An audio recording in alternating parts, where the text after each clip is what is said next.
ਪੰਜ ਪਿਆਰੇ ਸਾਜੇ ਗਏ ਤਾਂ ਉਸ ਵੇਲੇ ਝਟਕਾ ਕੀਤਾ ਗਿਆ। ਖਾਲਸਾ ਪੰਥ ਦੀ ਜਦੋਂ ਸਾਜਨਾ ਹੋਈ ਹੈ ਉਹਦੇ ਵਿੱਚ ਬਕਾਇਦਾ ਝਟਕੇ ਦੀ ਪ੍ਰੈਕਟਿਸ ਦਾ ਯੂਨ ਪੰਥ ਪ੍ਰਕਾਸ਼ 'ਚ ਵੀ ਜ਼ਿਕਰ ਹੈ।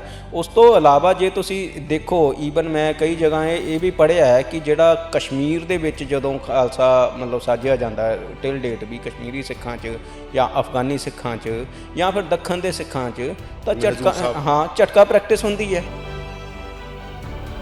ਬਾਬਾ ਬੰਦਾ ਸਿੰਘ ਬਹਾਦਰ ਨਾਲ ਮੁਲਾਕਾਤ ਦੇ ਵੇਰਵੇ ਹੈ ਪਰਸ਼ੀਅਨ ਸੋਰਸਿਸ ਦੇ ਵਿੱਚ ਵੀ ਹੈ ਜਾਂ ਢਾਡੀ ਨਾਥਮਾਲ ਦੇ ਵੀ ਜ਼ਿਕਰ ਹੈ ਉਹਦੇ ਵਿੱਚ ਤਾਂ ਇਹਨਾਂ ਚੀਜ਼ਾਂ ਵੀ ਮਹਾਰਾਜ ਨੇ ਝਟਕੇ ਕੀਤਾ। ਜਿਹੜਾ ਤੁਸੀਂ ਪੰਜ ਪਿਆਰਿਆਂ ਵਾਲੀ ਕਹਾਣੀ ਕਹਿ ਰਹੇ ਹੋਗੇ ਇਹਦੇ ਜਿਹੜੇ ਤੁਸੀਂ ਕਹਾਣੀਆਂ ਦੇ ਰੈਫਰੈਂਸ ਕੀ ਨੇ ਸਾਖੀਆਂ ਦੱਸ ਸਕਦੇ? ਮਹੱਲੇ ਦੀ ਸ਼ੁਰੂਆਤ ਹੀ ਝਟਕਾ ਪ੍ਰਥਾ ਤੋਂ ਹੁੰਦੀ ਹੈ। ਪਹਿਲਾਂ ਨਿਹੰਗ ਝਟਕਾ ਕਰਦੇ ਆ। ਈਵਨ ਹਜੂਰ ਸਾਹਿਬ ਦਾ ਵੀ ਜਿਹੜੀ ਪਰੰਪਰਾ ਹੈ ਉੱਥੇ ਦਿੱਲੀ ਹੁੰਦਾ ਮੈਨੂੰ ਨਹੀਂ ਮੇਨ ਜਿਹੜਾ ਝਟਕਾ ਹੁੰਦਾ ਉਹ ਵਿਸਾਖੀ ਨੂੰ ਤੇ ਜਦੋਂ ਦੀਵਾਲੀ ਨੂੰ ਮਹੱਲਾ ਨਿਕਲਦਾ ਉਹ ਜਦੋਂ ਯੁੱਧ ਸ਼ੁਰੂ ਹੁੰਦਾ ਨਾ ਯੁੱਧ ਸ਼ੁਰੂ ਹੀ ਝਟਕੇ ਦੀ ਪ੍ਰੈਕਟਿਸ ਤੋਂ ਬਾਅਦ ਹੁੰਦਾ। ਜਦ ਵੀ ਪੋਲੀਟੀਕਲ ਟਾਕਸ ਹੁੰਦੀਆਂ ਸੀਗੀਆਂ ਕਿਹੜੇ ਸਾਲ ਦੀ ਗੱਲ ਹੈ ਇਹ ਤਕਰੀਬਨ 40 ਤੋਂ 46 ਦੇ ਦੌਰ ਦੀ ਗੱਲ ਹੈ। ਉਹਦੇ ਵਿੱਚ ਬਕਾਇਦਾ ਮੇਰੇ ਕੋਲ ਰੈਫਰੈਂਸ ਪਿਆ ਉਸ ਚੀਜ਼ ਦਾ ਉਹਦੇ ਵਿੱਚ ਉਹ ਸਾਰਾ ਪਰਫੋਰਮਾ ਬਣਿਆ ਹੋਇਆ 8-9 ਪੁਆਇੰਟ ਹੈ ਉਹਦੇ ਵਿੱਚ ਇੱਕ ਮੰਗ ਝਟਕੇ ਦੀ ਵੀ ਹੈ। ਜਿੱਥੇ ਤੱਕ ਝਟਕੇ ਦਾ ਸਵਾਲ ਹੈ ਇਹ ਸਿੱਖਾਂ ਨੇ ਝਟਕਾ ਲੜ ਕੇ ਹੱਕ ਲਿਆ। ਝਟਕਾ ਕਾਨਫਰੰਸ ਬਾਰੇ ਦੱਸ ਰਹੇ ਤੁਸੀਂ ਥੋੜਾ ਦੱਸੋ ਕਿਉਂ ਹੁੰਦੀ ਹੈ ਕਿੱਥੇ ਹੁੰਦੀ ਹੈ ਕੌਣ ਕਿਵੇਂ ਔਰ ਕਰਤਾਰ ਸਿੰਘ ਝੱਬਰ ਕਿਵੇਂ ਆਰਗੇਨਾਈਜ਼ ਕਰਦੇ ਆ? ਇਹ ਤਾਂ ਪੂਰਾ ਮੋਰਚਾ ਹੀ ਲੱਗਾ ਸੀਗਾ ਬਕਾਇਦਾ 50 ਬੱਕਰੇ ਝਟਕੇ ਗਏ ਆ ਉੱਥੇ। ਹਾਂਜੀ ਮੀਟ ਬਣਾਇਆ ਉਹਨਾਂ ਦਾ ਛਕਾਇਆ ਹਾਂਜੀ ਲੰਗਰ 'ਚ ਛਕਾਇਆ ਗਿਆ ਬਕਾਇਦਾ ਰੈਫਰੈਂਸ ਹੈ SGPC ਨੇ ਕਿਤਾਬ ਛਾਪੀ ਹੈ ਅੰਮ੍ਰਿਤਧਾਰੀ ਸਿੰਘਾਂ ਨੂੰ। ਹਾਂਜੀ ਸਿੱਖਾਂ ਲਈ ਵੀ ਸੀਗਾ ਜਿਹੜਾ ਝਟਕਾ ਸੀਗਾ ਉਹ ਇੱਕ ਪ੍ਰੈਕਟਿਸ 'ਚੋਂ ਆਇਆ। ਈਵਨ ਸਿੱਖਾਂ ਦੀ ਰਹਿਤ ਮਰਿਆਦਾ ਦੇ ਵਿੱਚ ਸਾਫ਼ ਜ਼ਿਕਰ ਹੈ ਇਹ ਤਾਂ ਤੁਸੀਂ ਰਹਿਤ ਮਰਿਆਦਾ ਚੱਕ ਲਓ ਉਹਦੇ ਵਿੱਚ ਜ਼ਿਕਰ ਹੈ ਵੀ ਤੁਸੀਂ ਕੁੱਠਾ ਮਾਸ ਨਹੀਂ ਖਾਣਾ ਜੇ ਖਾਣਾ ਤਾਂ ਝਟਕਾ ਖਾਣਾ। ਗੜ੍ਹਸ਼ੰਕਰ ਦੇ ਵਿੱਚ ਮਤਲਬ ਪਾਰਟੀਸ਼ਨ ਤੋਂ ਪਹਿਲਾਂ ਮੁਸਲਿਮ ਡੋਮੀਨੇਟ ਕਰਦੇ ਸੀਗੇ ਚੌਧਰੀ ਤਾਂ ਉਹ ਮਤਲਬ ਆਮ ਲੋਕਾਂ ਨੂੰ ਮਤਲਬ ਨੌਨ ਮੁਸਲਿਮ ਲੋਕਾਂ ਨੂੰ ਵੀ ਦਬਾਉਂਦੇ ਸੀਗੇ ਵੀ ਤੁਸੀਂ ਹਲਾਲ ਹੀ ਕਰੋ।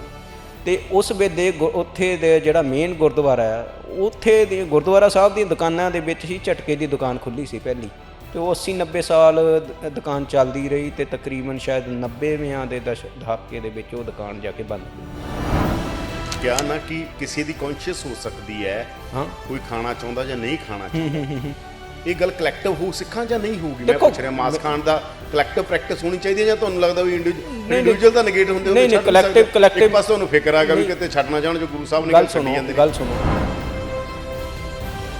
ਹੁਣ ਜਿਹੜਾ ਮੁਲਕ ਚਲੋ ਆਪਾਂ ਹੀ ਆ ਜਾਣਾ ਜਿਨ੍ਹਾਂ ਮੁਲਕਾਂ ਦੇ ਅੰਦਰ ਝਟਕੇ ਦੀ ਪ੍ਰੈਕਟਿਸ ਹੀ ਨਹੀਂ ਹੈਗੀ ਫਿਰ ਉੱਥੇ ਦਾ ਸਿੱਖ ਕੀ ਕਰੂਗਾ? ਫਿਰ ਉਹਨੂੰ ਤਾਂ ਖਾਣਾ ਪਊ ਕੁਛ ਨਾ ਕੁਛ। ਉਹਨੂੰ ਮੇਰੇ ਹਿਸਾਬ ਨਾਲ ਉੱਥੇ ਉਹਨੂੰ ਹੱਕ ਲੈਣਾ ਚਾਹੀਦਾ ਗਲੋਬਲ ਏਸ਼ੀਆ 'ਚ ਕਿੰਨੇ ਸਿੱਖ ਹੋਣਗੇ ਵਿਚਾਰੇ ਕਿੱਥੇ ਹੱਕ ਲੈ ਲੈਣਗੇ ਜਾਂ ਹੋਰ ਥਾਵਾਂ ਦੇ ਉੱਤੇ ਤੁਹਾਨੂੰ ਪਤਾ ਹੀ ਆ ਹੁਣ ਇਹ ਗੱਲ। ਤੇ ਸਿੱਖਾਂ ਦੀਆਂ ਕੋਈ ਸੰਪਰਦਾਵਾਂ ਨੇ ਜਿਹੜੀਆਂ ਇਹਦੇ ਵਿਰੋਧ 'ਚ ਨੇ ਜਿਹੜੀਆਂ ਨਹੀਂ ਮਤਲਬ ਮਾਸ ਦੇ ਨੇੜੇ ਵੀ ਨਹੀਂ ਲੱਗਦੀਆਂ ਜਿਵੇਂ ਕਹਿੰਦੇ ਜੀ ਵਤਿਆ ਬਾਹਰ। ਇਹ ਕੋਈ ਐਡਾ ਮਸਲਾ ਨਹੀਂ ਹੋਣਾ ਚਾਹੀਦਾ ਵੀ ਬੰਦਾ ਸੱਚਾ ਸਿੱਖ ਉਦੋਂ ਹੀ ਬਣ ਜਾਊਗਾ ਵੀ ਜੇ ਉਹ ਮਾਸ ਛੱਡ ਕੇ ਬੈਠਾ ਹੈ ਬਟ ਬਾਕੀ ਪ੍ਰੈਕਟਿਸ ਜਿਹੜੀ ਸਿੱਖੀ ਦੀ ਹੈ ਉਹ ਅਡੋਪਟ ਨਹੀਂ ਕਰਦਾ ਉਹਦੇ ਵਿੱਚ ਛੂਆ ਛੂਤ ਵੀ ਕਰਦਾ ਹੈ ਜਾਤ ਭਿੱਟ ਦਾ ਜਿਹੜਾ ਉਹ ਵੀ ਕਰਦਾ ਹੈ ਠੀਕ ਹੈ ਨਾ। ਸੰਪਰਦਾਵਾਂ 'ਤੇ ਇਹੋ ਜਿਹੇ ਵੀ ਇਲਜ਼ਾਮ ਲੱਗਦੇ ਰਹੇ ਆ। ਹਾਲਾਂਕਿ ਮੈਂ ਇਸ ਚੀਜ਼ ਨੂੰ ਸੰਪਰਦਾਵਾਂ ਦੇ ਜਿਹੜੀ ਮਰਿਆਦਾ ਹੈ ਉਹਨੂੰ ਚੈਲੰਜ ਨਹੀਂ ਕਰਦਾ ਕਿਸੇ ਵੀ ਪਰ ਮੈਂ ਇਹ ਵੀ ਦੇਖਦਾ ਵੀ ਕਈ ਜਗ੍ਹਾ ਇਹੋ ਜਿਹੀਆਂ ਗੱਲਾਂ ਆਉਂਦੀਆਂ ਵੀ ਉਹਦੇ ਵਿੱਚ ਛੂਆ ਛੂਤ ਹੁੰਦੀ ਹੈ। ਜਿਹੜੇ ਨਹੀਂ ਖਾਂਦੇ ਉਹਨਾਂ ਦਾ ਆਪ ਦਾ ਕਾਰਨ ਹੋ ਸਕਦਾ ਬਟ ਉਹਦਾ ਇਸ ਚੀਜ਼ ਨਾਲ ਕੋਈ ਸੰਬੰਧ ਨਹੀਂ ਹੈ ਵੀ ਜੇ ਤੁਸੀਂ ਸਿੱਖ ਬਣਨਾ ਹੈ ਤਾਂ ਤੁਹਾਨੂੰ ਮੀਟ ਛੱਡਣਾ ਹੀ ਪੈਣਾ। ਇਹ ਠੀਕ ਹੈ ਇੱਕ ਸੰਪਰਦਾ ਦੀ ਮਰਿਆਦਾ ਹੋ ਸਕਦੀ ਹੈ ਪਰ ਆ ਜਿਹੜਾ ਹਿੰਦੂਆਂ ਦੇ ਵਿੱਚ ਵੀ ਹੈ ਜਾਂ ਹੋਰ ਵੀ ਇੱਕ ਪ੍ਰੈਕਟਿਸ ਆਈ ਹੈ ਵੀ ਮੀਟ ਜਿਹੜਾ ਬੰਦਾ ਸ਼ਾਕਾਹਾਰੀ ਹੈ ਉਹੀ ਸਿਰਫ ਹਿੰਦੂ ਹੋ ਸਕਦਾ ਹੈ ਵੀ ਮਤਲਬ ਗਲਤ ਉਹਦੇ ਵਿੱਚੋਂ ਆਈ ਹੈ ਮਾਡਰਨ ਵਿਆਖਿਆ 'ਚੋਂ ਆਈ ਹੈ। ਇਹੋ ਜਿਹਾ ਕੁਛ ਵੀ ਨਹੀਂ ਸੀਗਾ। ਦੁਨੀਆ 'ਤੇ ਹੁਣ ਤਾਂ ਸਟੱਡੀਜ਼ ਨੇ ਦੁਨੀਆ 'ਤੇ ਬਹੁਤ ਸਾਰੇ ਕਨਸੈਪਟ ਚੱਲ ਰਹੇ ਨੇ ਆਪਾਂ ਕਹੇ ਵੀਗਨ ਦਾ ਇੱਕ ਕਨਸੈਪਟ ਹੈਗਾ ਜਿਹਦੇ ਵਿੱਚ ਮਾਸ ਵੀ ਨਹੀਂ ਖਾਦਾ ਜਾਂਦਾ ਦੁੱਧ ਵੀ ਨਹੀਂ ਪੀਤਾ। ਬਿਲਕੁਲ ਬਾਡੀ ਹੈ ਜਿਹੜੀ ਬਾਡੀ ਦੀ ਸਭ ਤੋਂ ਵੱਡੀ ਪ੍ਰੋਬਲਮ ਐਸਿਡਿਕ ਹੋਣਾ ਬਿਲਕੁਲ। ਇਹ ਦੁਨੀਆ ਤੇ ਰਿਸਰਚ ਹੋ ਰਹੀ ਤੇ ਬਾਡੀ ਨੂੰ ਸਭ ਤੋਂ ਜ਼ਿਆਦਾ ਐਸਿਡਿਕ ਜਿਹੜੀ ਚੀਜ਼ ਕਰਦੀ ਹੈ ਉਹ ਦੁੱਧ ਕਰਦਾ ਗਾ, ਜਿਹੜੀਆਂ ਇਹ ਚੀਜ਼ਾਂ ਬਾਡੀ ਨੂੰ ਐਸਿਡਿਕ ਕਰਦੀਆਂ। ਬਿਲਕੁਲ। ਜਿਹੜੇ ਤੁਹਾਡੇ ਹੱਡਾਂ ਦਾ ਖੁਰਨਾ ਗਾ ਜਾਂ ਤੁਹਾਡੀਆਂ ਹੱਡੀਆਂ ਕਮਜ਼ੋਰ ਹੋ ਰਹੀਆਂ ਨੇ, ਉਹਦੇ ਬਹੁਤ ਸਾਰੇ ਕਨੈਕਸ਼ਨ ਇਹਦੇ ਨਾਲ ਜੁੜੇ ਹੋਏ। ਉਹ ਬੰਦਾ ਜਿਮ 'ਚ ਲੱਗਿਆ ਰਹਿੰਦਾ, ਉਹਨੂੰ ਪਤਾ ਨਹੀਂ ਲੱਗਦਾ ਵੀ 40 ਸਾਲ ਦਾ ਮੁੰਡਾ ਚਲਾ ਗਿਆ। ਜਦੋਂ ਜਾਂਦਾ ਉਹਨੂੰ ਪਤਾ ਹੀ ਨਹੀਂ ਹੁੰਦਾਗਾ ਕਿ ਇਹ ਇੱਥੇ ਵਾਲਾ ਮਸਲਾ ਨਹੀਂਗਾ, ਤੁਹਾਡਾ ਨੇਚਰ ਨਾਲ ਕਨੈਕਸ਼ਨ ਕੀ ਆ, ਤੁਹਾਡਾ ਫੂਡ ਹੈਬਿਟ ਨਾਲ ਕਨੈਕਸ਼ਨ ਕੀ ਆ, ਇਹ ਮੇਨ ਚੀਜ਼ ਆ। ਦੁੱਧ ਬਾਰੇ ਕਿਹਾ ਜਾਂਦਾ ਕਿ ਇੱਕ ਦੁੱਧ ਮੰਨ ਲਓ ਤੁਸੀਂ ਦੁੱਧ ਲੈ ਵੀ ਰਹੇ ਹੋਗੇ, ਇੱਕ ਦੁੱਧ ਤੁਸੀਂ ਕਿਸੇ ਮੱਝ ਨੂੰ ਇੰਨਾ ਪਿਆਰ ਕਰਦੇ ਹੋ, ਬੜੇ ਪਿਆਰ ਨਾਲ ਦੁੱਧ ਲੈ, ਇੱਕ ਤੁਸੀਂ ਮਸ਼ੀਨਾਂ ਲੈ ਕੇ ਲੈ ਰਹੇ, ਉਹਦਾ ਨਾਲ ਦੀ ਨਾਲ ਸਾਲਟ ਬਦਲ ਜਾਂਦੀ ਹੈ। ਤੁਸੀਂ ਜਿੰਨਾ ਉਹ ਨੇਚਰ ਤੋਂ ਚੀਜ਼ ਟੁੱਟਦੀ ਜਾਂਦੀ ਆ, ਉਹਦਾ ਸੁਭਾਅ ਬਦਲਦਾ ਜਾਂਦਾ ਚੀਜ਼ ਦਾ। ਕਿਉਂਕਿ ਹੁਣ ਤਾਂ ਪਾਣੀ ਤੇ ਰਿਸਰਚ ਹੋ ਗਈ ਨਾ ਕਿ ਪਾਣੀ ਦਾ ਇੱਕ ਸੁਭਾਅ ਹੈਗਾ, ਪਾਣੀ ਖੁਸ਼ ਵੀ ਹੁੰਦਾ, ਪਾਣੀ ਦੁਖੀ ਵੀ ਹੁੰਦਾ। ਤਾਂ ਬਹੁਤ ਵੱਡੀ ਰਿਸਰਚ ਬੰਦੇ ਨੇ ਕੀਤੀ ਹੈਗੀ, ਜਾਪਾਨੀ ਜਿਹੜੇ ਨੇ। ਤਾਂ ਮੈਂ ਜਿਹੜੀ ਗੱਲ ਕਹਿ ਰਿਹਾ ਸੀ ਕਿ ਇਕੋਲੋਜੀ ਦੇ ਅੰਦਰ, ਮੈਂ ਤੁਹਾਨੂੰ ਪਹਿਲਾਂ ਵੀ ਗੱਲਾਂ ਕਰਦਿਆਂ ਕਿਹਾ ਸੀਗਾ ਕਿ ਕਿਸੇ ਟਾਈਮ 'ਚ ਇਹ ਸੀਗਾ ਕਿ ਜੇ ਬੰਦੇ 25 ਨੇ, ਜੇ 100 ਦੀ ਗਿਣਤੀ ਕਰੀਏ, ਬੰਦੇ 25 ਨੇ ਤਾਂ 75 ਜਾਨਵਰ ਹੁੰਦੇ ਸੀ। ਇਹ ਇੱਕ ਬੈਲੈਂਸ ਜਿਹੜਾ ਨੇਚਰ ਦਾ ਬਣਾਇਆ ਹੋਇਆ ਬੈਲੈਂਸ ਸੀ। ਹੁਣ ਉਹ ਜੋ ਹੰਟਿੰਗ ਵੀ ਹੋਈ ਜਾਂਦੀ ਸੀ, ਅੰਡਰ ਸੋਸਾਇਟੀ ਦੀ ਗੱਲ ਵੀ ਕਰ ਲਈ ਆਪਾਂ, ਪਰ ਉਹ ਜਿਸ ਲੈਵਲ ਤੇ ਹੁਣ ਕੰਜ਼ਿਊਮਿੰਗ ਦਾ ਮਸਲਾ ਆਇਆ, ਜਿਸ ਲੈਵਲ ਤੇ ਹੁਣ ਇਕੋਲੋਜੀ ਜਿਹੜੀ ਨੈਚੁਰਲ ਇਕੋਲੋਜੀ ਵੀ ਸੀ, ਉਹ ਇੰਨੀ ਪ੍ਰਭਾਵਿਤ ਹੋਈ, ਉਹਦਾ ਅਸਰ ਸਾਡੇ ਗਲੋਬ ਦੇ ਉੱਤੇ ਆ, ਉਹਦਾ ਸਾਰੇ ਚੀਜ਼ਾਂ ਦਾ ਅਸਰ ਪਿਆ ਸਾਡੀ ਬਾਡੀ ਦੇ ਉੱਤੇ ਹੀ ਪਿਆ। ਬੰਦਾ ਜਿੱਥੇ ਮੈਂ ਆ ਰਿਹਾ, ਨਹੀਂ ਫਰਕ ਆ। ਬੰਦਾ ਉਸ ਦਾ ਹਿੱਸਾ ਦਿਮਾਗ ਨਾਲ ਬਣਿਆਗਾ।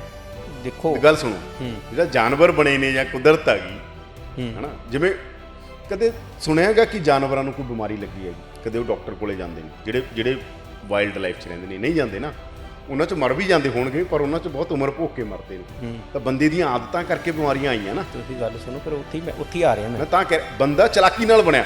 ਬੰਦਾ ਤਾਂ ਮੰਨ ਲਓ, ਮਤਲਬ ਬਹੁਤ ਸਾਰੀਆਂ ਗੱਲਾਂ ਮੈਂ ਕਹਿ ਦਿੰਦਾ, ਜਿਵੇਂ ਮੰਨ ਲਓ ਪਸ਼ੂਆਂ 'ਚ ਸੈਕਸ ਹੈਗਾ, ਮਹੀਨੇ 'ਚ ਇੱਕ ਵਾਰ ਕਰਦੇ, ਪਰ ਬੰਦਾ ਚਲਾਕ ਸੀ, ਇਹਨੇ ਪਲੇਅਰ ਬਣਾ ਲਿਆ ਉਹਨੂੰ, ਕੁਦਰਤ ਨੇ ਢਾਲਤਾ ਉਹਨੂੰ ਪਲੇਅਰ। ਮੈਂ ਤਾਂ ਹੀ ਕਹਿਣਾ ਨਾ, ਇਸੇ ਤਰ੍ਹਾਂ ਦੀਆਂ ਬਹੁਤ ਸਾਰੀਆਂ ਚੀਜ਼ਾਂ ਨੇ ਜਿਹ 'ਚ ਬੰਦੇ ਨੇ, ਕਿਉਂਕਿ ਉਹਦਾ ਦਿਮਾਗ ਕੰਮ ਕਰਦਾ ਸੀ, ਇਸੇ ਕਰਕੇ ਬੰਦੇ ਦਾ ਦੁਨੀਆ ਦੇ ਉੱਤੇ ਇਹ ਕਿਹਾ ਜਾਂਦਾ ਮਾਈਂਡ ਤੇ ਬਾਡੀ ਦਾ ਜਿਹੜਾ ਬੈਲੈਂਸ ਹੈਗਾ, ਇਹ ਬਹੁਤ ਇੰਪੋਰਟੈਂਟ ਚੀਜ਼ ਆ। ਦੁਨੀਆ ਦੀਆਂ ਸਰਚਾਂ ਇਹ ਕਹਿੰਦੀਆਂ ਜਿਹੜਾ ਜਾਨਵਰਾਂ ਦਾ ਮਾਈਂਡ ਤੇ ਬਾਡੀ ਦਾ ਬੈਲੈਂਸ ਆ, ਉਹ ਬੜਾ ਜ਼ਬਰਦਸਤ ਆ। ਬੰਦੇ ਦਾ ਮਾਈਂਡ ਤੇ ਬਾਡੀ ਦਾ ਬੈਲੈਂਸ ਨਹੀਂ ਰਿਹਾ, ਜਿਹੜੀਆਂ ਸਾਰੀਆਂ ਸਮੱਸਿਆਵਾਂ। ਰਿਸਰਚਰਸ ਨੇ ਕਿ ਮਾਸ, ਤੁਸੀਂ ਕਿਉਂਕਿ ਡਾਕਟਰੀ ਲਾਈਨ ਨਾਲ ਵੀ ਜੁੜੇ ਹੋਏ, ਕਿ ਮਾਸ ਲੇਟ ਹਜ਼ਮ ਹੁੰਦਾ ਸੀ, ਇਹ ਤਾਂ ਰਿਸਰਚ ਆ ਨਾ। ਬਿਲਕੁਲ, ਮੈਂ ਤੁਹਾਨੂੰ ਇਸ ਚੀਜ਼ ਨਾਲ ਕਹਿ ਰਿਹਾ, ਜਿਹੜੇ ਆਮ ਬਾਕੀ ਚੀਜ਼ਾਂ ਉਹ ਜਲਦੀ ਹਜ਼ਮ ਹੁੰਦੀ ਹੈ, ਇਸ ਕਰਕੇ ਬਾਡੀ ਦਾ ਸਾਰਾ ਸਿਸਟਮ ਹਜ਼ਮੇ ਨਾਲ ਜੁੜਿਆ ਹੋਇਆ ਹੈਗਾ। ਜਿੰਨੀ ਜਲਦੀ ਕੋਈ ਚੀਜ਼ਾਂ, ਜਿੰਨਾ ਕਿਸੇ ਦਾ ਹਾਜ਼ਮਾ ਵਧੀਆ, ਜਿੰਨਾ ਕਿਸੇ ਦਾ ਲਿਵਰ ਵਧੀਆ ਕੰਮ ਕਰ ਰਿਹਾ, ਹਜ਼ਮ ਠੀਕ ਹੋ ਰਹੀਆਂ ਚੀਜ਼ਾਂ ਜਲਦੀ ਹੋ ਰਹੀਆਂ ਨੇ, ਉਨੀ ਬਾਡੀ ਵਧੀਆ ਹੈਗੀ। ਤਕੜਾ ਹੋਣਾ ਬਾਡੀ ਦਾ ਕੋਈ ਇਹ ਨਹੀਂਗਾ ਕਿ ਉਹਦਾ ਸਰੀਰ ਬਹੁਤ ਹੀ, ਕੋਈ ਮਾਈਂਡ ਦੇ ਤੌਰ ਦੇ ਉੱਤੇ ਜਾਂ ਬਹੁਤ ਸਾਰੇ ਗੁਣ ਉਹਦੇ 'ਚ ਕਿਸੇ ਵੀ ਬੰਦੇ 'ਚ ਇਹ ਥੋੜ੍ਹੀ ਹੈਗਾ ਕਿ ਕੋਈ 6 ਫੁੱਟ ਦਾ ਹੈਗਾ ਤਾਂ ਬਹੁਤ ਗਿਆਨੀ ਹੋਊਗਾ, ਤਾਂ ਬਹੁਤ ਹੋਊਗਾ। ਤਕੜੇ ਹੋਣ ਨਾਲ ਤਾਂ ਕੋਈ ਗੱਲ ਜੁੜੀ ਨਹੀਂ ਹੋਈ ਸੀ। ਨਹੀਂ ਗੱਲ ਤਾਂ ਮੈਂ ਇਸ ਤਰ੍ਹਾਂ ਦੀਆਂ ਸਟੱਡੀਜ਼ ਵੀ ਆ ਰਹੀਆਂ। ਮੈਂ ਕਹਿੰਦਾ ਵੀ ਸਿੱਖਾਂ ਦੇ ਅੰਦਰ ਕੀ ਇਹ ਚੀਜ਼ਾਂ ਵੀ, ਮੈਂ ਤਾਂ ਕਹਿੰਦਾ ਕਿਉਂਕਿ ਸਿਰਫ ਰੈਫਰੈਂਸ ਨਾਲ ਹੀ ਗੱਲ ਕਰ ਰਹੇ ਹਾਂ ਆਪਾਂ ਸਾਰੀ, ਉਸ ਗੱਲ ਦੇ ਨਾਲ। ਉਹ ਠੀਕ ਆ, ਉਹ ਜੋ ਗੁਰੂ ਸਾਹਿਬ ਦੇ ਟਾਈਮ ਹੋਇਆ, ਜੋ ਆਇਆ, ਪਰ ਅਸੀਂ ਸਮੇਂ-ਸਮੇਂ ਤੇ ਬਹੁਤ ਸਾਰੀਆਂ ਚੀਜ਼ਾਂ ਬਦਲੀਆਂ ਨੇ ਸਿੱਖਾਂ ਨੇ। ਮੈਂ ਉਹੀ ਕਹਿ ਰਿਹਾ ਕਿ ਇਹ ਵੇਗਨ ਜਿਹੜਾ ਹੈ ਦੁਨੀਆ ਦੇ ਵਿੱਚ, ਵੇਗਨ ਇਕੱਲਾ ਹੀ ਨਹੀਂਗਾ, ਮੀਟ ਬਾਰੇ ਜੋ ਚਰਚਾ ਹੋ ਰਹੀ ਹੈ ਦੁਨੀਆ 'ਚ, ਮੀਟ ਬਾਰੇ ਚਰਚਾ, ਵੇਗਨ ਦਾ ਇੱਕ ਟਰਮ ਆ ਉਹਦੀ। ਮੈਂ ਮੀਟ ਤੇ ਹੀ ਆ ਰਿਹਾ ਨਾ, ਜੋ ਇਕੋਲੋਜੀ ਦੇ ਉੱਤੇ ਕੰਮ ਹੋ ਰਿਹਾ, ਨੇਚਰ ਦੇ ਉੱਤੇ ਕੰਮ ਹੋ ਰਿਹਾ। ਜਿਹੜੇ ਲੋਕ ਕਹਿ ਰਹੇ ਆ ਅੱਜ ਕੱਲ੍ਹ ਫੋਰੈਸਟ ਥੈਰੇਪੀ ਨਾਂ ਦੀ ਵੀ ਟਰਮ ਚੱਲੀ ਹੈ ਬੜੀਆਂ, ਜਿਹੜੇ ਕਹਿੰਦੇ ਆ ਕਿ ਕੁਦਰਤ ਦੇ ਨਾਲ ਤੇ ਬਾਕੀ ਚੀਜ਼ਾਂ ਨਾਲ ਜੁੜ ਕੇ ਜਿੰਨਾ ਤੁਸੀਂ ਉਹ ਹੋਊਗਾ, ਜਿੰਨੀ ਤੁਹਾਡੀ ਬਾਇਓਡਾਇਵਰਸਿਟੀ ਦੇ ਅੰਦਰ ਡਾਇਵਰਸਿਟੀ ਹੋਊਗੀ, ਉਨਾ ਹੀ ਜਿਹੜਾ ਮਨੁੱਖੀ ਜੀਵਨ ਆ, ਜਾਂ ਮਨੁੱਖੀ ਜੀਵਨ ਹੀ ਕਿਉਂ, ਮਨੁੱਖ ਤਾਂ ਇੱਕ ਪਾਰਟ ਆ ਨਾ ਇਸ ਬ੍ਰਹਿਮੰਡ ਦਾ, ਬਾਕੀ ਜੀਵਨ ਵੀ ਵਧੀਆ ਹੋਣਾ। ਹਿਮਾਲਯਨ ਰੀਜਨ ਸਭ ਤੋਂ ਬੈਸਟ ਜਿਹੜਾ ਹਿਮਾਲਯਨ ਦਾ ਇਹ ਪੂਰਾ ਰੀਜਨ ਆ ਹਿਮਾਲਿਆ ਦਾ, ਇਸੇ ਕਰਕੇ ਗ੍ਰੀਨ ਰੈਵੋਲੂਸ਼ਨ ਦਾ ਐਕਸਪੈਰੀਮੈਂਟ ਇੱਥੇ, ਉਹਦੀ ਵੀ ਸਭ ਤੋਂ ਬੈਸਟ ਲੈਂਡ ਦਾ ਟੋਟਾ ਇਹ ਹੈ ਜੇ ਆਪਾਂ ਕਹੀਏ। ਹਿਮਾਲਯਨ ਰੀਜਨ ਦਾ ਸਭ ਤੋਂ ਬੈਸਟ ਲੈਂਡ ਦਾ ਟੋਟਾ ਪੰਜਾਬ ਹੈ। ਬਿਲਕੁਲ।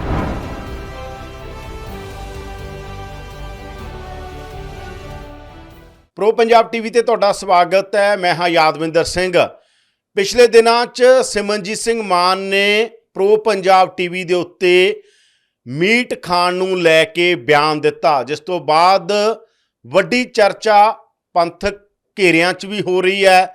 ਸਿੱਖ ਸਿਧਾਂਤ ਦੇ ਬਾਰੇ ਕੀ ਕਹਿੰਦਾ ਗਾ, ਗੁਰਬਾਣੀ 'ਚ ਬਹੁਤ ਸਾਰੇ ਹਵਾਲੇ ਨੇ, ਵੱਖ-ਵੱਖ ਤਰੀਕੇ ਨਾਲ ਗੱਲ ਕੀਤੀ ਗਈ। ਹਾਲਾਂਕਿ ਉਹਦੀ ਪੂਰਨ ਵਿਆਖਿਆ ਤਾਂ ਟੀਕੇ ਵੀ ਕਰਦੇ ਨੇ, ਜਾਂ ਗੁਰੂ ਸਾਹਿਬ ਦੇ ਟਾਈਮ ਵੀ ਹੋਈ ਹੈ। ਜਿਵੇਂ ਗੁਰੂ ਸਾਹਿਬ ਦਾ ਹੀ ਸ਼ਬਦ ਹੈਗਾ, ਮਾਸ ਕਰ ਮੂਰਖ ਝਗੜੇ ਦੇ, ਤੇ ਬਹੁਤ ਸਾਰੀ ਵਿਆਖਿਆ ਇਹਦੀ ਹੁੰਦੀ ਹੈਗੀ। ਪਰ ਅੱਜ ਸਾਡੇ ਨਾਲ ਗੰਗਵੀਰ ਰਠੌੜ ਨੇ, ਜਿਹੜੇ ਇੰਨੇ ਮਸਲਿਆਂ ਤੇ ਪੜ੍ਹਦੇ ਵੀ ਨੇ, ਲਿਖਦੇ ਵੀ ਨੇ, ਬੋਲਦੇ ਵੀ ਨੇ ਤੇ ਮਾਸ ਖਾਣ ਨੂੰ ਡਿਫੈਂਡ ਕਰਦੇ ਆ ਕਿ ਸਿੱਖਾਂ ਦੇ ਅੰਦਰ ਮਾਸ ਖਾਣ ਦੀ ਮਨਾਹੀ ਨਹੀਂ ਹੈ। ਇਹਨਾਂ ਤੋਂ ਡਿਟੇਲ ਸਮਝਦੇ ਆ, ਕਿਉਂਕਿ ਸਿਮਰਜੀਤ ਮਾਨ ਨੇ ਤਾਂ ਇੱਕ ਬਿਆਨ ਦਿੱਤਾ, ਇਹਦੀ ਡਿਟੇਲਿੰਗ ਕੀ ਹੈ, ਕਹਾਣੀ ਕੀ ਹੈ, ਸਿੱਖਾਂ 'ਚ ਮਾਸ ਦੀ ਪਰੰਪਰਾ ਕਿੱਥੋਂ ਸ਼ੁਰੂ ਹੁੰਦੀ ਹੈ, ਗੁਰੂ ਸਾਹਿਬ ਨੇ ਕਿਹਾ ਸੀ ਇਹ, ਜਾਂ ਸਾਡੀ ਮਰਿਆਦਾ 'ਚ ਇਹ, ਜਾਂ ਸਾਡੀਆਂ ਸੰਪਰਦਾਵਾਂ ਸਾਰੀਆਂ ਜਿਹੜੀਆਂ ਨੇ, ਉਹ ਬਹੁਤ ਸਾਰੀਆਂ ਸੰਪਰਦਾਵਾਂ ਨੇ, ਜਿਵੇਂ ਦਮਦਮੀ ਟਕਸਾਲ ਆਓ ਤਾਂ ਬਿਲਕੁਲ ਹੀ ਵੱਖਰੇ ਤਰੀਕੇ ਦੀ ਸੰਪਰਦਾ ਜਿਹੜੀ ਇਹਨਾਂ ਚੀਜ਼ਾਂ ਤੋਂ ਬਹੁਤ ਦੂਰ ਰਹਿੰਦੀ ਹੈਗੀ। ਕਈ ਮਸਲਿਆਂ ਦੇ ਅੰਦਰ ਤਾਂ ਗੱਲਬਾਤ ਕਰ ਦਿਆਂਗੇ ਗੰਗਵੀਰ ਰਿਠੌੜ ਨਾਲ, ਕੀ ਕਹਿਣਾ ਉਹਨਾਂ ਦਾ। ਸਵਾਗਤ ਹੈ ਗੰਗਵੀਰ, ਬਹੁਤ ਬਹੁਤ ਤੁਹਾਡਾ ਪ੍ਰੋ ਪੰਜਾਬ ਟੀਵੀ ਤੇ। ਧੰਨਵਾਦ ਜੀ। ਸਭ ਤੋਂ ਪਹਿਲਾਂ ਆਪਾਂ ਸ਼ੁਰੂਆਤ ਕਰਦੇ ਹਾਂ ਇੱਥੋਂ ਹੀ। ਮਾਨ ਸਾਹਿਬ ਨੇ ਬਿਆਨ ਦਿੱਤਾ, ਮੈਂ ਝਟਕਾ ਖਾਨਾ, ਸਾਡੇ ਪਰਿਵਾਰ 'ਚ ਵੀ ਖਾਂਦੇ ਸੀ, ਮੈਂ ਅੰਮ੍ਰਿਤਧਾਰੀ ਸਿੰਘ ਹਾਂ, ਮੈਂ ਅਨੰਦਪੁਰ ਸਾਹਿਬ ਅੰਮ੍ਰਿਤ ਛਕਿਆ, ਕੋਈ ਮਨਾਹੀ ਨਹੀਂ ਹੈ। ਤੁਹਾਡੇ ਕੋਲ ਇਹਨਾਂ ਗੱਲਾਂ ਦੇ ਕੀ ਰੈਫਰੈਂਸ ਨੇ? ਮਾਨ ਸਾਹਿਬ ਕਿਹੜੇ ਰੈਫਰੈਂਸ ਨਾਲ ਗੱਲ ਕਰ ਰਹੇ ਨੇ? ਕਿਉਂਕਿ ਪੋਲੀਟੀਕਲ ਬੰਦੇ ਨਾਲ ਤਾਂ ਪੋਲੀਟੀਕਲ ਗੱਲ ਹੀ ਹੁੰਦੀ ਆ, ਉਹ ਗੱਲ ਚੱਲਦੀ 'ਚ ਗੱਲ ਹੋਊਗੀ। ਦੇਖੋ, ਮਾਨ ਸਾਹਿਬ ਦੀ ਜਿਹੜੀ ਗੱਲ ਹੈ ਉਹ ਝਟਕੇ ਵਾਲੀ ਬਿਲਕੁਲ ਸਹੀ ਗੱਲ ਹੈ, ਦਰੁਸਤ ਗੱਲ ਹੈ।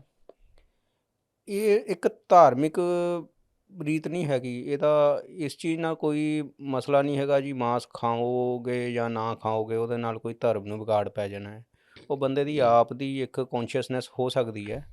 ਬਟ ਜਿੱਥੇ ਤੱਕ ਝਟਕੇ ਦਾ ਸਵਾਲ ਹੈ, ਇਹ ਸਿੱਖਾਂ ਨੇ ਝਟਕਾ ਲੜ ਕੇ ਹੱਕ ਲਿਆ ਹੈ।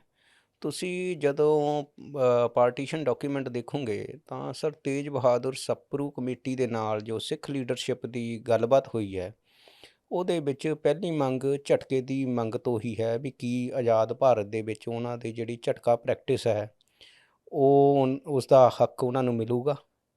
ਉਸ ਤੋਂ ਬਾਅਦ ਉਹਨਾਂ ਨੇ ਆਪਦੇ ਗੁਰਦੁਆਰਿਆਂ ਦੀ ਗੱਲ ਕੀਤੀ ਹੈ, ਜਾਂ ਆਪਦੇ ਜਿਹੜੇ ਇੱਕ ਸਿੱਖ ਜਿਹੜਾ ਹੋਮਲੈਂਡ ਜਾਂ ਆਟੋਨੋਮਸ ਖਿੱਤੇ ਦੀ ਗੱਲ ਕੀਤੀ ਹੈ। ਸੋ ਇਹ ਦੇਖ ਲਓ ਵੀ ਜਦ ਵੀ ਪੋਲੀਟੀਕਲ ਟਾਕਸ ਹੁੰਦੀਆਂ ਸੀਗੀਆਂ, ਕਿਹੜੇ ਸੰਨ ਦੀ ਗੱਲ ਹੈ ਇਹ ਤਕਰੀਬਨ 40 ਤੋਂ 46 ਦੇ ਦੌਰ ਦੀ ਗੱਲ ਹੈ। ਉਹਦੇ ਵਿੱਚ ਬਕਾਇਦਾ ਮੇਰੇ ਕੋਲ ਰੈਫਰੈਂਸ ਪਿਆ ਉਸ ਚੀਜ਼ ਦਾ, ਉਹਦੇ ਵਿੱਚ ਸਾਰਾ ਪਰਫੋਰਮਾ ਬਣਿਆ ਹੋਇਆ, 8-9 ਪੁਆਇੰਟ ਹੈ। ਉਹਦੇ ਵਿੱਚ ਇੱਕ ਮੰਗ ਝਟਕੇ ਦੀ ਵੀ ਹੈ। ਤੁਸੀਂ ਇਹ ਦੇਖ ਲਓ ਵੀ ਕਰਤਾਰ ਸਿੰਘ ਝੱਬਰ ਵਾਲੀ ਗੱਲ ਹੈ, ਉਹਦੇ ਵਿੱਚ ਝਟਕਾ ਕਾਨਫਰੰਸ ਹੋਈ ਹੈ। ਦੂਸਰੀ ਗੱਲ ਕਿਹੜੇ ਸੰਨ 'ਚ ਹੁੰਦੀ ਹੈ ਝਟਕਾ ਕਾਨਫਰੰਸ? 1935 'ਚ ਹੁੰਦੀ ਹੈ ਜੀ ਇਹ।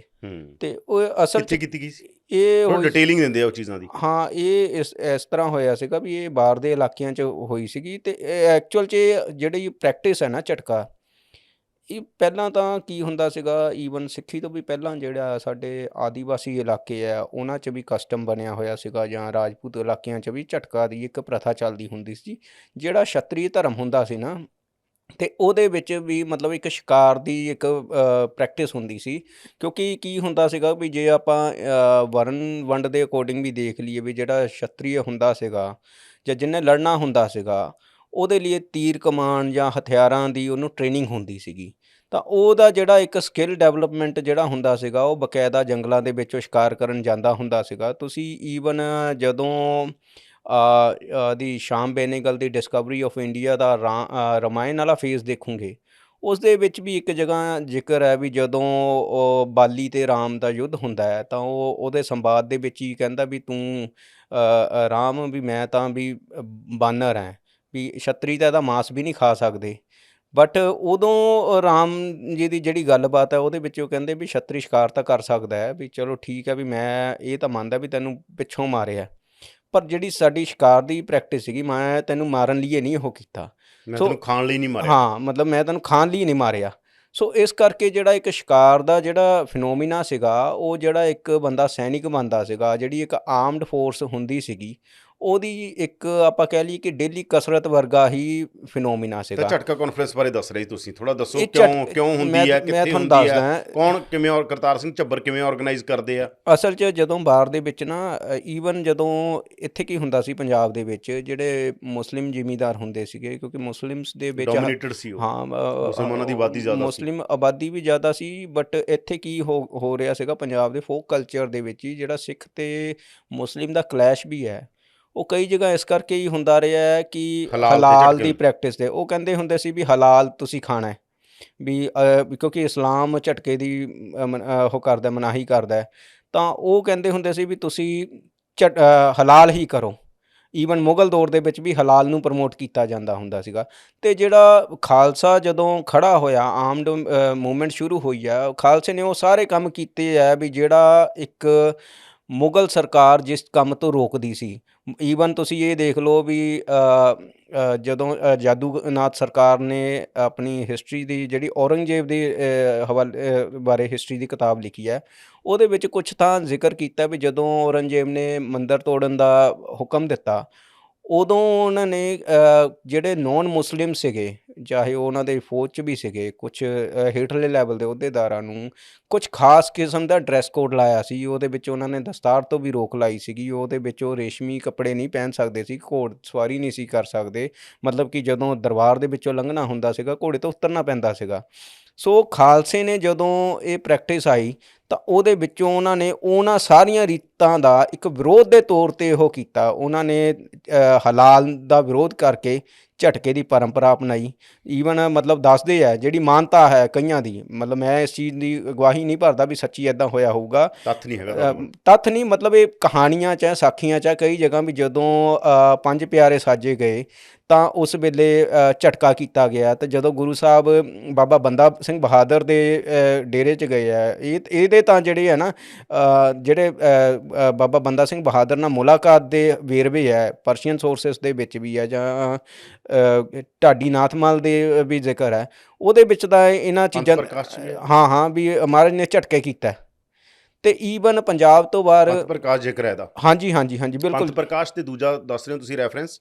ਇਹ ਢਾਡੀ ਨਾਥਮਲ ਦਾ ਉਹ ਹੈ ਵੀ ਬਾਬਾ ਬੰਦਾ ਸਿੰਘ ਬਹਾਦਰ ਤੇ ਗੁਰੂ ਗੋਬਿੰਦ ਸਿੰਘ ਮਹਾਰਾਜ ਦੀ ਜਿਹੜੀ ਮੁਲਾਕਾਤ, ਹਾਂ ਵੀ ਉਦੋਂ ਉੱਥੇ ਉਹਦੇ ਡੇਰੇ ਦੇ ਵਿੱਚ ਝਟਕਾ ਪ੍ਰੈਕਟਿਸ ਕੀਤੀ ਗਈ ਹੈ। ਸੋ ਸਿੱਖਾਂ ਨੇ ਉਹ ਚੀਜ਼ ਸਾਰੀ ਪ੍ਰੈਕਟਿਸ ਆਪਣੇ ਲੋਕਾਂ ਨੂੰ ਦਿੱਤੀ। ਕਿਉਂਕਿ ਤੁਸੀਂ ਇਹ ਦੇਖ ਲਓ ਵੀ ਈਵਨ ਇੰਡੀਆ ਦੇ ਈਵਨ ਮੰਨੂਵਾਦੀ ਸਿਸਟਮ ਦੇ ਵਿੱਚ ਵੀ ਜਿਹੜਾ ਇੱਕ ਦਲਿਤ ਸੀਗਾ ਉਹਨੂੰ ਮਤਲਬ ਕਿ ਉਹਦਾ ਜਦੋਂ ਕਾਸਟ ਸਟਰਕਚਰ ਜ਼ਿਆਦਾ ਮਤਲਬ ਉਹ ਖਤਰਨਾਕ ਹੋ ਗਿਆ ਜਾਂ ਜ਼ਿਆਦਾ ਭੇਦਭਾਵ ਕਰਨ ਲੱਗ ਗਿਆ, ਉਹਦੇ ਵਿੱਚ ਦਲਿਤ ਨੂੰ ਪਗੜੀ ਪਹਿਨਣ ਦਾ ਹੱਕ ਨਹੀਂ ਸੀਗਾ, ਘੋੜਸਵਾਰੀ ਦਾ ਹੱਕ ਨਹੀਂ ਸੀਗਾ। ਜਦ ਕਿ ਮਹਾਰਾਜ ਨੇ ਜਦੋਂ ਖਾਲਸਾ ਸਾਜਿਆ ਉਹਦੇ ਲਈ ਹਥਿਆਰ ਵੀ ਜ਼ਰੂਰੀ ਕੀਤਾ, ਉਹਦੇ ਲਈ ਘੋੜਸਵਾਰੀ ਵੀ ਜ਼ਰੂਰੀ ਕੀਤੀ, ਉਹਦੇ ਲਈ ਪਗੜੀ ਵੀ ਜ਼ਰੂਰੀ ਕੀਤੀ, ਅਤੇ ਉਹਦੇ ਵਿੱਚੋਂ ਸ਼ਿਕਾਰ ਖੇਡਣਾ ਵੀ ਜ਼ਰੂਰੀ ਸੀਗਾ, ਅਤੇ ਝਟਕਾ ਪ੍ਰੈਕਟਿਸ ਵੀ ਆਈ ਹੈ। ਸੋ ਇਸ ਕਰਕੇ ਇਹ ਸਾਰਾ ਇੱਕ ਕਸਟਮ ਹੈ। ਇਹਨੂੰ ਇਹ ਨਹੀਂ ਕਹਿ ਸਕਦੇ ਵੀ ਤੁਸੀਂ ਤਕੜੇ ਹੋਵੋਗੇ ਜਾਂ ਤੁਸੀਂ ਸਵਰਗ ਨਰਕ ਵਾਲੇ ਚੱਕਰ 'ਚ ਹੈ ਜੀ, ਤੁਸੀਂ ਜੇ ਮੀਟ ਛਕੋਗੇ ਤਾਂ ਤੁਸੀਂ ਜ਼ਿਆਦਾ ਵਧੀਆ, ਜੇ ਨਾ ਛਕੋਗੇ ਤਾਂ ਨਹੀਂ ਹੈ, ਮਤਲਬ ਇਹੋ ਜਿਹਾ ਕੁਛ ਨਹੀਂ ਹੈ। ਬਟ ਇਹ ਜਿਹੜੀ ਆਈ ਆ ਇੱਕ ਜਿਹੜਾ ਥੋਪਣ ਦੇ ਕੰਸੈਪਟ 'ਚੋਂ ਸੀਗਾ ਵੀ ਕੋਈ ਕਸਟਮ ਤੁਹਾਡੇ 'ਤੇ ਥੋਪ ਰਿਹਾ, ਉਹਦੇ ਵਿਰੋਧ ਵਿੱਚੋਂ ਨਿਕਲੀ ਸੀ। ਜਿਹੜੇ ਤੁਸੀਂ ਪੰਜ ਪਿਆਰਿਆਂ ਵਾਲੀ ਕਹਾਣੀ ਕਹਿ ਰਹੇ ਹੋਗੇ, ਇਹਦੇ ਜਿਹੜੇ ਤੁਸੀਂ ਕਹਾਣੀਆਂ ਦੇ ਰੈਫਰੈਂਸ ਕੀ ਨੇ, ਸਾਖੀਆਂ ਦੱਸ ਸਕਦੇ ਹੋ? ਤੁਸੀਂ ਇਹ ਦੇਖ ਲਓ, ਗੱਲ ਦੱਸ ਦਿਓ ਥੋੜ੍ਹੀ ਜਿਹੀ, ਕਿਵੇਂ ਤੁਸੀਂ ਕਹਿੰਦੇ ਹੋ ਜਦੋਂ ਅਨੰਦਪੁਰ ਸਾਹਿਬ, ਹਾਂਜੀ ਇਹਦੀਆਂ ਜਿਹੜੀਆਂ ਮਤਲਬ ਅਨੰਦਪੁਰ ਸਾਹਿਬ ਦਾ ਜ਼ਿਕਰ ਕਰ ਰਹੇ ਹੋ ਨਾ? ਹਾਂਜੀ ਖਾਲਸਾ ਪੰਥ ਦੀ ਜਦੋਂ ਸਾਜਨਾ ਹੋਈ ਹੈ ਉਹਦੇ ਵਿੱਚ ਬਕਾਇਦਾ ਝਟਕੇ ਦੀ ਪ੍ਰੈਕਟਿਸ ਦਾ ਈਵਨ ਪੰਥ ਪ੍ਰਕਾਸ਼ 'ਚ ਵੀ ਜ਼ਿਕਰ ਹੈ। ਉਸ ਤੋਂ ਇਲਾਵਾ ਜੇ ਤੁਸੀਂ ਦੇਖੋ, ਈਵਨ ਮੈਂ ਕਈ ਜਗ੍ਹਾ ਇਹ ਵੀ ਪੜ੍ਹਿਆ ਹੈ ਕਿ ਜਿਹੜਾ ਕਸ਼ਮੀਰ ਦੇ ਵਿੱਚ ਜਦੋਂ ਖਾਲਸਾ ਮਤਲਬ ਸਾਜਿਆ ਜਾਂਦਾ ਟਿਲ ਡੇਟ ਵੀ ਕਸ਼ਮੀਰੀ ਸਿੱਖਾਂ 'ਚ ਜਾਂ ਅਫਗਾਨੀ ਸਿੱਖਾਂ 'ਚ ਜਾਂ ਫਿਰ ਦੱਖਣ ਦੇ ਸਿੱਖਾਂ 'ਚ ਤਾਂ ਝਟਕਾ ਪ੍ਰੈਕਟਿਸ ਹੁੰਦੀ ਹੈ। ਅਤੇ ਈਵਨ ਜਿਹੜਾ ਝਟਕਾ ਦੀ ਸ਼ੁਰੂਆਤ ਵੀ ਹੈ, ਇਹ ਨਹੀਂ ਕਿ ਮਤਲਬ ਜਿੱਦਾਂ ਹੋਲਾ ਮਹੱਲਾ ਦੀ ਸ਼ੁਰੂਆਤ ਹੈ, ਮਹੱਲੇ ਦੀ ਸ਼ੁਰੂਆਤ ਹੀ ਝਟਕਾ ਪ੍ਰਥਾ ਤੋਂ ਹੁੰਦੀ ਹੈ। ਪਹਿਲਾਂ ਨਿਹੰਗ ਝਟਕਾ ਕਰਦੇ ਹੈ। ਈਵਨ ਹਜ਼ੂਰ ਸਾਹਿਬ ਦਾ ਵੀ ਜਿਹੜੀ ਪਰੰਪਰਾ ਹੈ, ਉੱਥੇ ਡੇਲੀ ਹੁੰਦਾ ਮਿਲਦਾ ਨਹੀਂ ਮੇਨ ਜਿਹੜਾ ਝਟਕਾ ਹੁੰਦਾ ਉਹ ਵਿਸਾਖੀ ਨੂੰ ਅਤੇ ਜਦੋਂ ਦੀਵਾਲੀ ਨੂੰ ਮਹੱਲਾ ਨਿਕਲਦਾ, ਉਹ ਜਦੋਂ ਯੁੱਧ ਸ਼ੁਰੂ ਹੁੰਦਾ ਨਾ, ਯੁੱਧ ਸ਼ੁਰੂ ਹੀ ਝਟਕੇ ਦੀ ਪ੍ਰੈਕਟਿਸ ਤੋਂ ਬਾਅਦ ਹੁੰਦਾ, ਝਟਕੇ ਦੀ ਪਰੰਪਰਾ ਤੋਂ ਬਾਅਦ ਹੁੰਦਾ। ਸੋ ਆਪਾਂ ਇਸ ਚੀਜ਼ ਨੂੰ ਇਹ ਨਹੀਂ ਕਹਿ ਸਕਦੇ ਵੀ ਇਹ ਇੱਕ ਧਾਰਮਿਕ ਪਰੰਪਰਾ ਹੈ, ਉਹ ਇੱਕ ਕਸਟਮ ਹੈ, ਠੀਕ ਹੈ ਨਾ। ਤਾਂ ਇਸ ਕਰਕੇ ਮਤਲਬ ਆਪਾਂ ਕਹਿ ਸਕਦੇ ਹਾਂ ਵੀ ਜਿਹੜੇ ਇਸ ਪ੍ਰੈਕਟਿਸ ਦੇ ਵਿੱਚ ਯਕੀਨ ਕਰਦੇ ਹੈ ਜਾਂ ਸਿੱਖ ਲੀਡਰਸ਼ਿਪ ਨੇ ਉਹ ਹੱਕ ਲਿਆ ਹੈ, ਉਹਦੇ ਪਿੱਛੇ ਕੋਈ ਨਾ ਕੋਈ ਲੌਜਿਕ ਸੀਗਾ। ਤੁਸੀਂ ਇਹ ਦੇਖ ਲਓ ਵੀ ਜਿਹੜਾ ਸਾਡਾ ਇਲਾਕਾ ਨਵਾਂ ਸ਼ਹਿਰ ਹੈ, ਉਹਦੇ ਲਾਗੇ ਗੜ੍ਹਸ਼ੰਕਰ ਹੈ। ਗੜ੍ਹਸ਼ੰਕਰ ਦੇ ਵਿੱਚ ਮਤਲਬ ਪਾਰਟੀਸ਼ਨ ਤੋਂ ਪਹਿਲਾਂ ਮੁਸਲਿਮ ਡੋਮੀਨੇਟ ਕਰਦੇ ਸੀਗੇ ਚੌਧਰੀ, ਤਾਂ ਉਹ ਮਤਲਬ ਆਮ ਲੋਕਾਂ ਨੂੰ ਮਤਲਬ ਨੌਨ ਮੁਸਲਿਮ ਲੋਕਾਂ ਨੂੰ ਵੀ ਦਬਾਉਂਦੇ ਸੀਗੇ ਵੀ ਤੁਸੀਂ ਹਲਾਲ ਹੀ ਕਰੋ। ਅਤੇ ਉਸ ਵੇਲੇ ਉੱਥੇ ਦੇ ਜਿਹੜਾ ਮੇਨ ਗੁਰਦੁਆਰਾ ਹੈ, ਉੱਥੇ ਦੀ ਗੁਰਦੁਆਰਾ ਸਾਹਿਬ ਦੀਆਂ ਦੁਕਾਨਾਂ ਦੇ ਵਿੱਚ ਹੀ ਝਟਕੇ ਦੀ ਦੁਕਾਨ ਖੁੱਲ੍ਹੀ ਸੀ ਪਹਿਲੀ, ਅਤੇ ਉਹ 80-90 ਸਾਲ ਦੁਕਾਨ ਚੱਲਦੀ ਰਹੀ, ਅਤੇ ਤਕਰੀਬਨ ਸ਼ਾਇਦ 90ਵਿਆਂ ਦੇ ਦਹਾਕੇ ਦੇ ਵਿੱਚ ਉਹ ਦੁਕਾਨ ਜਾ ਕੇ ਬੰਦ ਹੋਈ ਹੈ।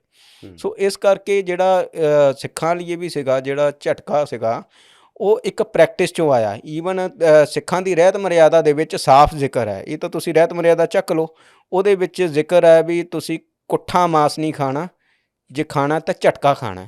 ਪਰ ਅੱਜ ਆਪਾਂ ਦੇਖਦੇ ਹਾਂ ਵੀ ਪੰਜਾਬ ਦੇ ਵਿੱਚ ਹੀ ਇੱਕ ਪ੍ਰੈਕਟਿਸ ਜਿਹੜੀ ਹੋ ਗਈ ਹੈ ਵੀ ਲੋਕ ਕੁੱਠਾ ਜਾਂ ਕੁੱਠੇ ਦੇ ਵੀ ਮਾਸ ਜਿਹੜੇ ਸਿੱਖ ਹੈ ਮਤਲਬ ਪ੍ਰੋਪਰ ਸਿੱਖ ਖਾਂਦੇ ਆ ਉਹ ਵੀ ਕੁੱਠਾ ਛਕਣ ਲੱਗ ਗਏ ਆ।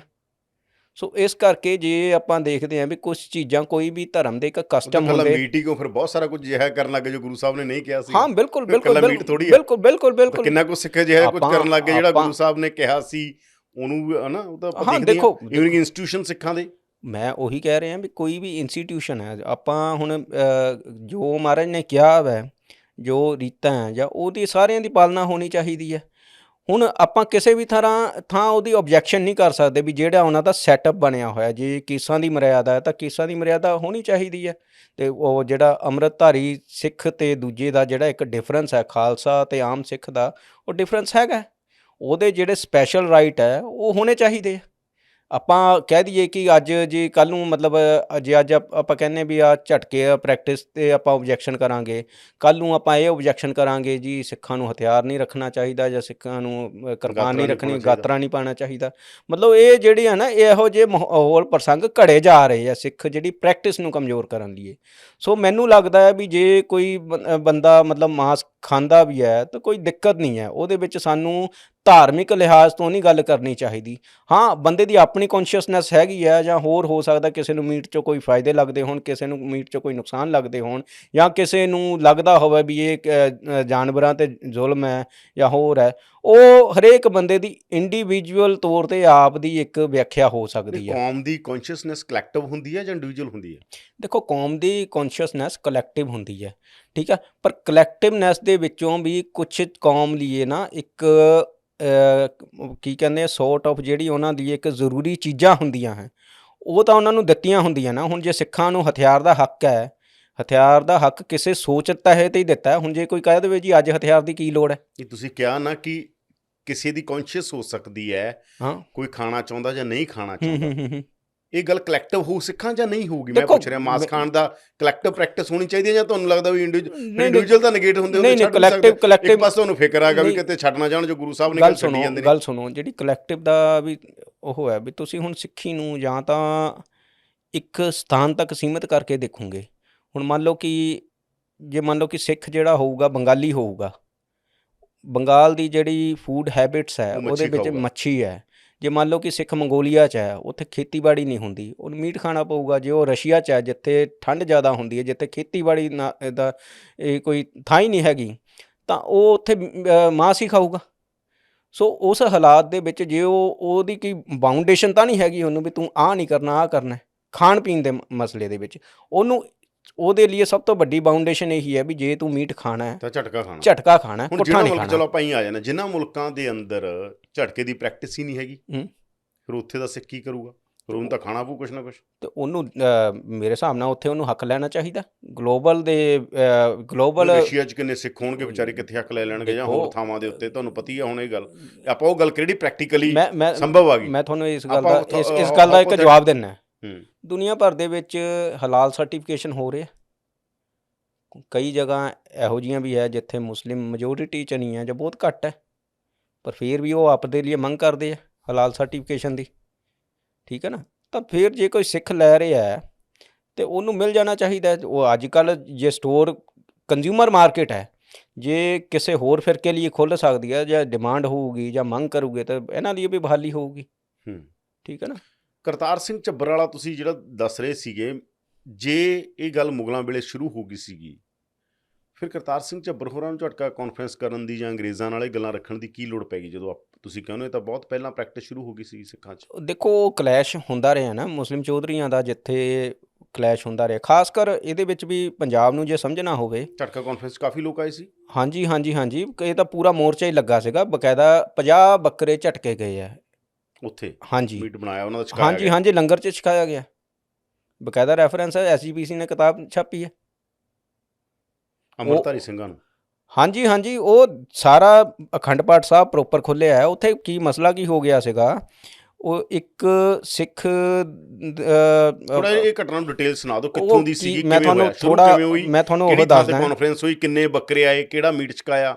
ਇਹ ਬਾਰ ਦੀ ਗੱਲ ਹੈ, 1935 ਦੀ ਗੱਲ ਹੈ। ਉੱਥੇ ਕੀ ਹੋ ਗਿਆ ਸੀਗਾ ਵੀ ਇੱਕ ਸਿੱਖ ਸੀਗਾ, ਮਤਲਬ ਮੁਸਲਿਮ ਡੋਮੀਨੇਟ ਇਲਾਕੇ ਦੇ ਵਿੱਚ, ਉਹਨੇ ਨਾ ਝਟਕਿਆ ਕੀਤਾ ਆਪਣੇ ਘਰ, ਅਤੇ ਉਹਦੀ ਮਤਲਬ ਸ਼ਹਿਰ ਦੇ ਜਿਹੜਾ ਜ਼ਿਮੀਂਦਾਰ ਸੀਗਾ ਪਿੰਡ ਦੇ ਨੂੰ, ਉਹਨੂੰ ਖਬਰ ਹੋ ਗਈ, ਅਤੇ ਉਹਨੇ ਉਹਦਾ ਜਿਹੜਾ ਪਤੀਲਾ ਚੱਕ ਕੇ ਸਿੱਟ ਦਿੱਤਾ, ਜਾਂ ਉਹ ਸਾਰਾ ਕੁਝ ਉਹ ਕਰ ਦਿੱਤਾ। ਉਹਨੇ ਚੱਕ ਕੇ ਸ਼ਿਕਾਇਤ ਕੀਤੀ ਵੀ ਮੈਨੂੰ ਧੱਕਾ ਕੀਤਾ, ਵੀ ਉਹ ਕਹਿੰਦਾ ਵੀ ਝਟਕਾ ਨਹੀਂ ਕਰਨਾ, ਤੂੰ ਸਾਡੇ ਪਿੰਡ ਦੇ ਵਿੱਚ ਹਲਾਲ ਕਰਨਾ। ਇਸ ਬਾਰੇ ਜਥੇਦਾਰ ਕਰਤਾਰ ਸਿੰਘ ਝੱਬਰ ਹੋਣਾ ਕੋਲ ਗੱਲ ਪੁੱਜੀ। ਉਹਨਾਂ ਨੇ ਜਾ ਕੇ ਚੌਧਰੀ ਨੂੰ ਕਿਹਾ ਵੀ ਭਾਈ ਆ ਤੂੰ ਗਲਤ ਕੀਤਾ ਹੈ, ਅਤੇ ਪਹਿਲਾਂ ਸਮਝੌਤਾ ਹੋ ਗਿਆ ਵੀ ਚਲੋ ਕੋਈ ਨਹੀਂ, ਮੈਂ ਨਹੀਂ ਕਹਿੰਦਾ। ਪਰ ਫਿਰ ਜਦੋਂ ਉਸ ਜ਼ਿਮੀਂਦਾਰ ਨੇ ਜਿਹੜਾ ਸੀਗਾ ਚੌਧਰੀ ਨੇ, ਉਹਨੇ ਮਤਲਬ ਆਪਣੇ ਬੰਦੇ ਇਕੱਠੇ ਕਰ ਲਏ, ਉਸ ਚੀਜ਼ ਨੂੰ ਕਮਿਊਨਲ ਐਂਗਲ ਦੇ ਦਿੱਤਾ, ਅਤੇ ਉਦੋਂ ਫਿਰ ਸਿੱਖਾਂ ਦਾ ਮਤਲਬ ਇੱਕ ਸਿੱਖ ਅਤੇ ਮੁਸਲਿਮ ਕਲੈਸ਼ ਖੜ੍ਹਾ ਹੋਇਆ।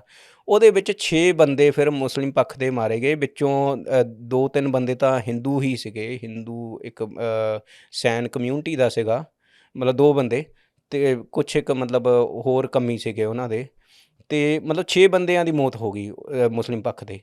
ਅਤੇ ਉਸ ਤੋਂ ਬਾਅਦ ਇਹ ਸਾਰਾ ਮਸਲਾ ਭਖਿਆ, ਅਤੇ ਉਹਦੇ ਵਿੱਚ ਜਥੇਦਾਰ ਕਰਤਾਰ ਸਿੰਘ ਝੱਬਰ ਹੋਣਾ 'ਤੇ ਬਕਾਇਦਾ ਕੇਸ ਵੀ ਪਿਆ।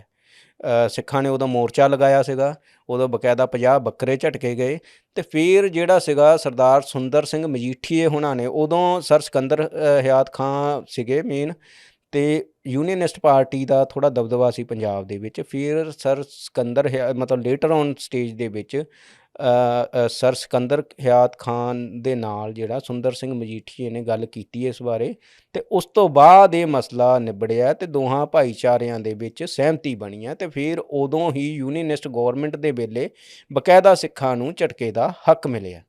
ਤੇ ਕਰਤਾਰ ਸਿੰਘ ਝੱਬਰ ਤਾਂ SGPC ਦੇ ਸਾਰਾ ਕਰਤਾ ਧਰਤਾ ਵੀ ਰਹੇ ਨੇਗੇ, ਉਹ ਅੰਮ੍ਰਿਤ ਉਹਨਾਂ ਦਾ ਉਦੋਂ ਛਕਿਆ ਹੋਊਗਾ। ਬਿਲਕੁਲ ਬਿਲਕੁਲ। ਤਾਂ ਜਿੰਨੇ ਲੋਕਾਂ ਨੂੰ ਉਦੋਂ ਲੰਗਰ 'ਚ ਮੀਟ ਛਕਾਇਆ ਗਿਆ, ਸਭ ਦਾ ਅੰਮ੍ਰਿਤ ਛਕਿਆ ਹੋਇਆ ਸੀ। ਦੇਖੋ ਇਹ ਤਾਂ ਕਹਿਣਾ ਔਖਾ ਵੀ ਸਾਰਿਆਂ ਨੇ ਅੰਮ੍ਰਿਤ ਛਕਿਆ ਹੋਊਗਾ, ਮਤਲਬ ਉਹਦੇ ਵਿੱਚ ਹਾਂ ਕੋਈ ਦਿੱਕਤ ਹੀ ਨਹੀਂ ਹੈ, ਇਹੋ ਜਿਹੀ ਕੋਈ ਦਿੱਕਤ ਹੀ ਨਹੀਂ ਹੈ। ਬਕਾਇਦਾ ਜਿਹੜਾ ਪੋਠੋਹਾਰ ਦਾ ਕਲਚਰ ਹੈ, ਉਹਦੇ ਵਿੱਚ ਝਟਕਾ ਪ੍ਰੈਕਟਿਸ ਅੱਜ ਵੀ ਚੱਲਦੀ ਪਈ ਹੈ। ਜਿਹੜੇ ਅਫਗਾਨੀ ਸਿੱਖ ਹੈ ਉਹਨਾਂ ਦੇ ਵਿੱਚ ਝਟਕਾ ਪ੍ਰੈਕਟਿਸ ਚੱਲਦੀ ਹੈ। ਅਫਗਾਨੀਆਂ 'ਚ, ਕਸ਼ਮੀਰੀਆਂ 'ਚ, ਹੋਰ ਕਿੱਥੇ ਕਹਿੰਦੇ ਅਫਗਾਨੀਆਂ, ਕਸ਼ਮੀਰੀਆਂ 'ਚ, ਦੱਖਣ ਦੇ ਸਿੱਖਾਂ 'ਚ। ਈਵਨ ਤੁਸੀਂ ਇਹ ਦੇਖ ਲੈਣਾ ਵੀ ਮਤਲਬ ਐਜ਼ ਪਰ ਦੀ ਜਿਹੜੀ history of Sikhs by Khushwant Singh ਹੈ, ਜਦੋਂ ਤੱਤ ਖਾਲਸਾ ਦਾ ਅਤੇ ਬੰਦਾਈ ਖਾਲਸਾ ਦਾ ਦਰਬਾਰ ਸਾਹਿਬ ਦੇ ਵਿੱਚ ਸਮਝੌਤਾ ਹੋਇਆ ਹੈ, ਅਤੇ ਉਦੋਂ ਬਕਾਇਦਾ ਜਿਹੜਾ ਖੁਸ਼ਵੰਤ ਸਿੰਘ ਨੇ ਕੋਟ ਕੀਤਾ ਉੱਥੇ, ਜਿਹੜਾ ਉਹ ਹੈ ਵੀ ਬਕਾਇਦਾ ਦਰਬਾਰ ਸਾਹਿਬ ਦੇ ਵਿੱਚ ਸੂਰ ਵੱਢਿਆ ਗਿਆ। ਇਹ ਤਾਂ ਕਿਤਾਬ ਦੇ ਵਿੱਚ ਹੈ ਲਿਖਿਆ ਹੋਇਆ। ਕਿਹੜੇ ਇੰਸੀਡੈਂਟ 'ਚ? ਜਦੋਂ ਬੰਦਈ ਖਾਲਸਾ ਦਾ ਤੱਤ ਖਾਲਸਾ ਤੇ ਬੰਦਈ ਖਾਲਸਾ ਦਾ ਰੌਲਾ ਪਿਆ, ਜਦੋਂ ਉਹਨਾਂ ਦਾ ਸਮਝੌਤਾ ਹੋਇਆ, ਹੋਇਆ। ਹਾਂ, ਭਾਈ ਮਨੀ ਸਿੰਘ ਉਹਨਾਂ ਨੇ ਸਮਝੌਤਾ ਕਰਵਾਇਆ ਇਹ। ਤੇ ਮਹਾਰਾਜ ਦੀ ਪਤਨੀ ਕੋਲੇ ਵੀ ਚਲੇ ਗਏ ਸੀ ਦਿੱਲੀ। ਹਾਂ ਉਹ ਹਾਂ ਉੱਥੋਂ ਕੋਈ ਲੈਟਰ ਲਿਖਿਆ ਗਿਆ। ਇਹ ਰੋਲਾ ਹੀ ਹੈ ਹੱਲੇ ਵੀ, ਮਤਲਬ ਜੀ ਹੁਕਮਨਾਮੇ ਜਾਰੀ ਹੋਏ, ਮਤਲਬ ਇਸ ਤਰ੍ਹਾਂ ਦਾ। ਹਾਂ ਵੀ ਵੱਖ-ਵੱਖ ਮਤਾਂ ਨੂੰ ਜ਼ਲੀਲ ਕੀਤਾ ਗਿਆ। ਤਾਂ 2-3 ਤਰ੍ਹਾਂ ਦੇ ਵੱਖ-ਵੱਖ ਇਹਦੇ ਤੇ ਬੰਦਾ ਸਿੰਘ ਬਹਾਦਰ ਜਦੋਂ ਛੱਡ ਕੇ ਗਏ ਨੇ ਉਸ ਕਿਲੇ 'ਚ, ਕਿਹੜਾ ਜਿਹੜਾ ਗੁਰਦਾਸ ਨੰਗਲ ਦੀ ਗੜੀ 'ਚ, ਹਾਂਜੀ, ਕਹਿੰਦੇ ਬੜੇ ਨਿਰਾਸ਼ ਹੋ ਕੇ ਗਏ ਸੀ ਉੱਥੋਂ।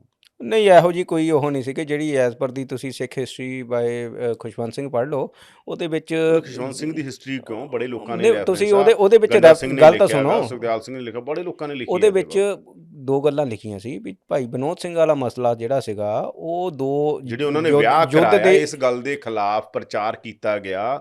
ਬਾਬਾ ਬੰਦਾ ਸਿੰਘ ਬਹਾਦਰ ਨੇ ਕਾਂਗੜੇ ਦੀ ਰਾਣੀ ਨਾਲ ਵਿਆਹ ਕਰਾਇਆ ਸੀ? ਨਹੀਂ, ਚੰਬੇ ਦੀ ਰਾਣੀ ਨਾਲ ਕਰਾਇਆ ਸੀ।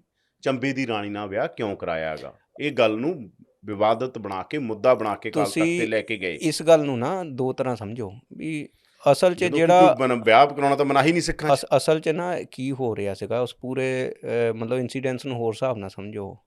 ਮਾਤਾ ਜਿਹੜੀ ਸੁੰਦਰ ਕੌਰ ਸੀਗੇ, ਉਹਨਾਂ ਦਾ ਜਿਹੜਾ ਇੱਕ ਪਾਲਕ ਪੁੱਤਰ ਅਜੀਤ ਸਿੰਘ ਦੱਸਦੇ ਆ, ਉਹਨਾਂ ਨੇ ਉਹਨੂੰ ਛੱਡ ਕੇ ਉਹ ਮੇਰਠ ਆ ਗਏ ਸੀਗੇ, ਅਤੇ ਉਹ ਜਿਹੜਾ ਪਾਲਕ ਪੁੱਤਰ ਅਜੀਤ ਸਿੰਘ ਸੀਗਾ, ਉਹ ਮੁਗਲ ਦਰਬਾਰ ਦੇ ਵਿੱਚ ਨੌਕਰ ਹੋ ਗਿਆ ਸੀਗਾ। ਉਹ ਮੁਗਲ ਸਰਕਾਰ ਇਹੋ ਜਿਹੇ ਜਿਹੜੇ ਕਹਿੰਦੇ ਆ ਵੀ ਮਤਲਬ ਹੁਕਮਨਾਮੇ ਜਿਹੜੇ ਸੀਗੇ ਵੀ ਬਾਬਾ ਬੰਦਾ ਸਿੰਘ ਬਹਾਦਰ, ਉਹਦੇ ਕੋਲੋਂ ਕਢਵਾ ਰਹੇ ਸੀ ਮਾਤਾ ਸੁੰਦਰ ਕੌਰ ਦੇ ਨਾਂ 'ਤੇ।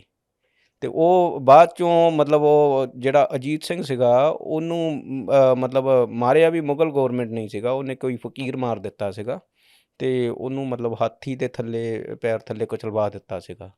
ਸੋ ਇਹ ਮਸਲਾ ਸੀਗਾ। ਤੇ ਮਤਲਬ ਉਹ ਜਿਹੜੇ ਮਾਤਾ ਸੁੰਦਰ ਕੌਰ ਵਾਲਿਆਂ ਦੇ ਹੁਕਮਨਾਮੇ ਤਾਂ ਆਉਂਦੇ ਰਹੇ ਨਾ। ਹਾਂ, ਆਉਂਦੇ ਰਹੇ ਆ। ਇੱਥੋਂ ਦੇ ਜਿਹੜੇ ਲੋਕ ਨੇ, ਸਰਦਾਰ ਨੇ, ਉਹ ਜਾਂਦੇ ਰਹੇ ਨਾ ਉੱਥੇ। ਕਿਹੜੇ ਸਿੱਖਾਂ ਦੇ ਲੋਕੀ ਉਹ ਤਾਂ ਮਾਤਾ ਸੁੰਦਰੀ ਕੋਲ ਜਾਂਦੇ ਸੀ। ਤੱਤ ਖਾਲਸਾ ਵਾਲੇ, ਹਾਂ ਬਿਲਕੁਲ ਜਾਂਦੇ ਸੀ। ਹੂੰ। ਉਹ ਤੁਸੀਂ ਇੱਕ ਚੀਜ਼ ਹੈ ਵੀ ਜਦੋਂ ਵਾਰ ਦਾ ਮਾਹੌਲ ਹੁੰਦਾ ਨਾ, ਕਈ ਚੀਜ਼ਾਂ ਟੈਂਸ ਕਰਦੀਆਂ। ਬਾਹਰ ਦੇ ਵਿੱਚ ਬਾਬਾ ਵਿਨੋਦ ਸਿੰਘ ਦਾ ਮਸਲਾ ਕੀ ਸੀਗਾ, ਉਹ ਕਿਉਂਕਿ ਬਾਬਾ ਬੰਦਾ ਸਿੰਘ ਬਹਾਦਰ ਦੀ ਜਿਹੜੀਆਂ ਜਿੱਤਾਂ ਦਾ ਮੁੱਖ ਜਿਹੜਾ ਜਰਨੈਲ ਸੀਗਾ ਬਾਬਾ ਵਿਨੋਦ ਸਿੰਘ ਹੀ ਸੀਗਾ।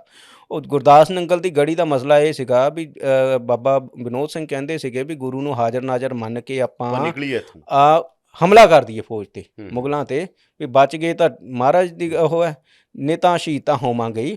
ਵੀ ਉਦੋਂ ਮਾਨਸੂਨ ਆਉਣ ਵਾਲਾ ਸੀਗਾ, ਵੀ ਜੇ ਆਪਾਂ ਇੱਥੇ ਜ਼ਿਆਦਾ ਦੇਰ ਸਸਟੇਨ ਕਰਦੇ ਹਾਂ ਤਾਂ ਇਹ ਗਲੀ ਕੱਚੀ ਹੈ, ਘਿਰ ਜਾਊਗੀ। ਅਤੇ ਜਿਹੜੀ ਉਹਦੀ ਲੋਕੇਸ਼ਨ ਦੇ ਹਿਸਾਬ ਨਾਲ ਜੋ ਖੁਸ਼ਵੰਤ ਸਿੰਘ ਨੇ ਜ਼ਿਕਰ ਕੀਤਾ ਹੈ ਕਿ ਉਹ ਉੱਥੇ ਬਰਸਾਤ ਦੇ ਵਿੱਚ ਸਾਡੀ ਸਪਲਾਈ ਲਾਈਨ ਕੱਟੀ ਜਾਣੀ ਹੈ ਅਤੇ ਉਹਦੇ ਨਾਲ ਅਸੀਂ ਭੁੱਖਮਰੀ ਨਾਲ ਮਰ ਜਾਵਾਂਗੇ। ਅਤੇ ਬਿਲਕੁਲ ਐਗਜ਼ੈਕਟ ਚੀਜ਼ ਇਹੀ ਹੁੰਦੀ ਹੈ ਗੁਰਦਾਸ ਨੰਗਲ ਦੇ ਵਿੱਚ। ਉਸ ਤੋਂ ਬਾਅਦ ਉੱਥੋਂ ਅਰੈਸਟ ਹੁੰਦੇ ਨੇ। ਹਾਂਜੀ।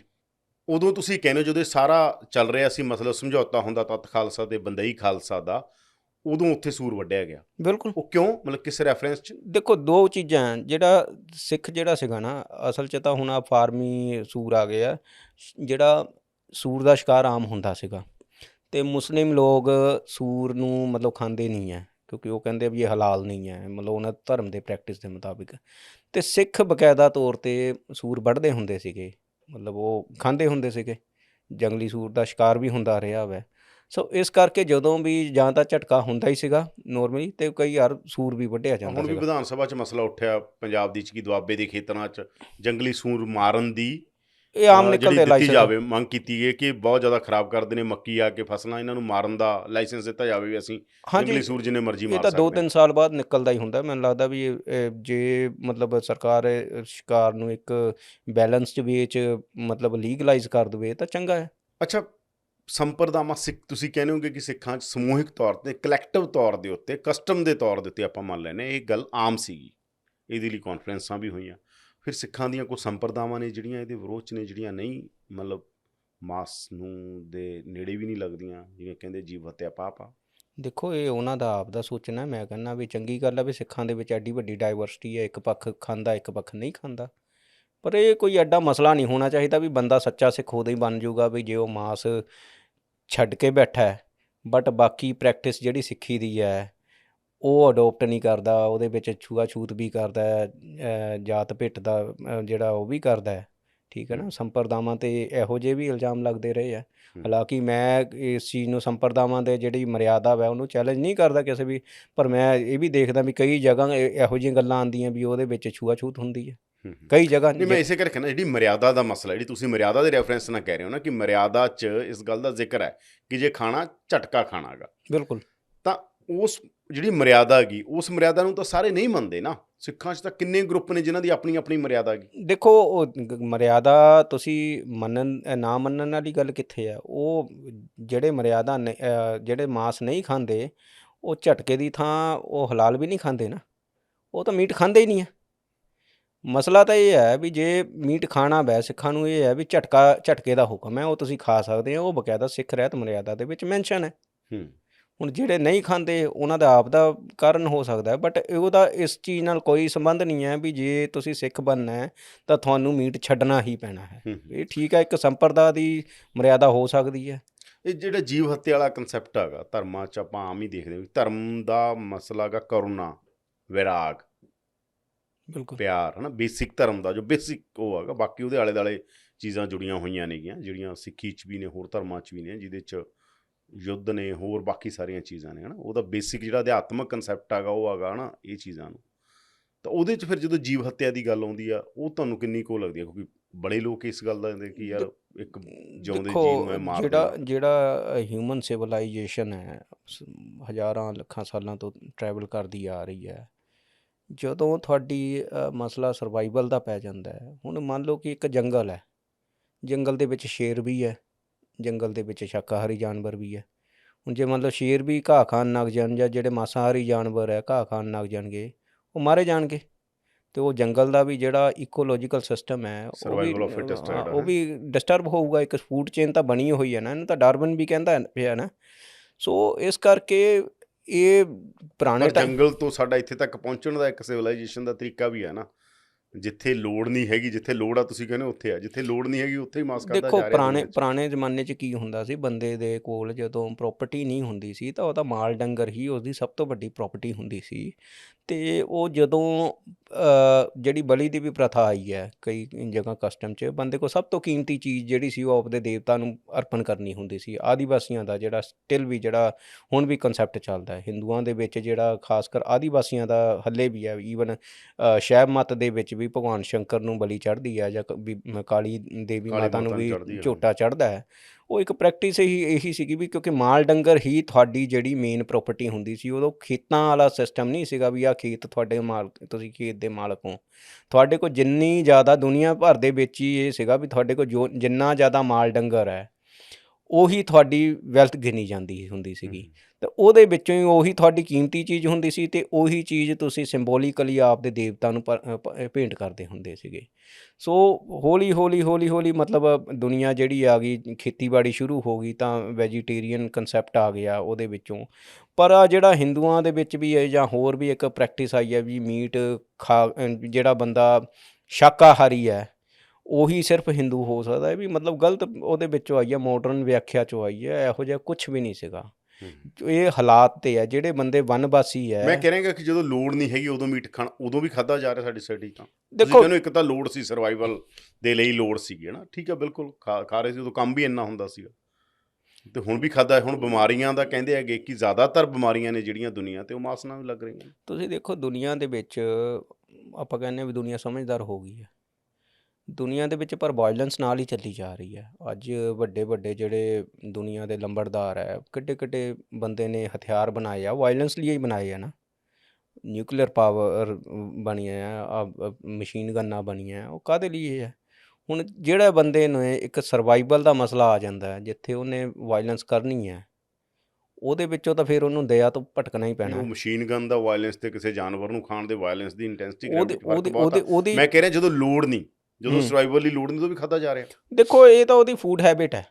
ਤੁਸੀਂ ਇਹ ਨਹੀਂ ਕਹਿ ਸਕਦੇ ਵੀ ਤੁਸੀਂ ਸਿਰਫ ਵੈਜੀਟੇਬਲ ਖਾ ਕੇ ਜਾਂ ਵੈਜੀਟੇਰੀਅਨ ਹੋ ਕੇ ਚੰਗਾ ਰਹਿ ਸਕਦੇ ਹੋ, ਕਿਉਂਕਿ ਕਈਆਂ ਦਾ ਮੰਨਣਾ ਹੈ ਕਿ ਮਤਲਬ ਵੀ ਜਿੱਦਾਂ ਦੁਨੀਆ 'ਤੇ ਹੁਣ ਤਾਂ ਸਟੱਡੀਜ਼ ਨੇ, ਦੁਨੀਆ 'ਤੇ ਬਹੁਤ ਸਾਰੇ ਕੰਸੈਪਟ ਚੱਲ ਰਹੇ ਨੇ। ਜੇ ਆਪਾਂ ਕਹੇ ਵੀਗਨ ਦਾ ਇੱਕ ਕੰਸੈਪਟ ਹੈਗਾ ਜਿਹਦੇ 'ਚ ਮਾਸ ਵੀ ਨਹੀਂ ਖਾਧਾ ਜਾਂਦਾ, ਦੁੱਧ ਵੀ ਨਹੀਂ ਪੀਤਾ। ਬਿਲਕੁਲ ਕਹਿੰਦੇ ਐਸਿਡਿਕ ਬਾਡੀ ਹੈ, ਜਿਹੜੀ ਬਾਡੀ ਦੀ ਸਭ ਤੋਂ ਵੱਡੀ ਪ੍ਰੋਬਲਮ ਐਸਿਡਿਕ ਹੋਣਾ ਗਾ। ਇਹ ਦੁਨੀਆ 'ਤੇ ਰਿਸਰਚ ਹੋ ਚੁੱਕੀ ਹੈ, ਅਤੇ ਬਾਡੀ ਨੂੰ ਸਭ ਤੋਂ ਜ਼ਿਆਦਾ ਐਸਿਡਿਕ ਜਿਹੜੀ ਚੀਜ਼ ਕਰਦੀ ਹੈ ਉਹ ਦੁੱਧ ਕਰਦਾ ਗਾ। ਜਿਹੜੀਆਂ ਇਹ ਚੀਜ਼ਾਂ ਬਾਡੀ ਨੂੰ ਐਸਿਡਿਕ ਕਰਦੀਆਂ। ਜਿਹੜੇ ਤੁਹਾਡੇ ਹੱਡਾਂ ਦਾ ਖੁਰਨਾ ਗਾ, ਜਾਂ ਤੁਹਾਡੀਆਂ ਹੱਡੀਆਂ ਕਮਜ਼ੋਰ ਹੋ ਰਹੀਆਂ ਨੇ, ਉਹਦੇ ਬਹੁਤ ਸਾਰੇ ਕਨੈਕਸ਼ਨ ਇਹਦੇ ਨਾਲ ਜੁੜੇ ਹੋਏ ਨੇ। ਉਹ ਬੰਦਾ ਜਿੰਮ 'ਚ ਲੱਗਿਆ ਰਹਿੰਦਾ, ਉਹਨੂੰ ਪਤਾ ਨਹੀਂ ਲੱਗਦਾ ਵੀ 40 ਸਾਲ ਦਾ ਮੁੰਡਾ ਚਲਾ ਗਿਆ। ਜਦੋਂ ਜਾਂਦਾ ਉਹਨੂੰ ਪਤਾ ਹੀ ਨਹੀਂ ਹੁੰਦਾ ਗਾ ਕਿ ਇਹ ਇੱਥੇ ਵਾਲਾ ਮਸਲਾ ਨਹੀਂ ਗਾ, ਤੁਹਾਡਾ ਨੇਚਰ ਨਾਲ ਕਨੈਕਸ਼ਨ ਕੀ ਆ, ਤੁਹਾਡਾ ਫੂਡ ਹੈਬਿਟ ਨਾਲ ਕਨੈਕਸ਼ਨ ਕੀ ਹੈ, ਇਹ ਮੇਨ ਚੀਜ਼ ਆ। ਯਾਦਵਿੰਦਰ ਜੀ, ਜਿਹੜੀ ਵੇਗਨ ਪ੍ਰੈਕਟਿਸ ਹੈ, ਮੰਨ ਲਓ ਕਿ ਕਿੰਨੇ ਕੁ ਸਾਲ ਪੁਰਾਣੀ ਲੱਗਦੀ ਹੈ? ਥੋੜ੍ਹੇ ਸਾਲ ਹੀ ਹੋ ਗਏ, ਮਤਲਬ ਫਿਰ ਵੀ ਤੁਹਾਡੇ 20 ਸਾਲ ਦੀ ਹੋ ਰਹੀ। ਤੁਸੀਂ ਇਹ ਦੇਖੋ ਵੀ ਇੱਕ ਪ੍ਰੈਕਟਿਸ ਚੱਲਦੀ ਆ ਰਹੀ ਹੈ, ਵੀ ਚਾਹੇ ਮੈਡੀਸਿਨ ਹੈ ਜਾਂ ਖਾਣ ਪੀਣ ਦੀ ਪ੍ਰੈਕਟਿਸ ਤੇ ਹੀ ਹੈ, ਉਹ 100 ਸਾਲ ਬਾਅਦ ਪਤਾ ਲੱਗਦਾ ਵੀ ਉਹਦਾ ਨੁਕਸਾਨ ਹੈ। ਹੁਣ ਜਿਹੜੀ ਵੇਗਨ ਦੀ ਪ੍ਰੈਕਟਿਸ ਦਾ ਵੀ ਹੈ, ਵੇਗਨ ਵਾਲਿਆਂ ਨੂੰ ਮਲਟੀਵਿਟਾਮਿਨ ਵੀ ਲੈਣੇ ਪੈ ਰਹੇ ਆ ਨਾ ਅੱਜ ਦੇ ਟਾਈਮ। ਤੁਸੀਂ ਇਹ ਵੀ ਪੜ੍ਹ ਲੈਣਾ।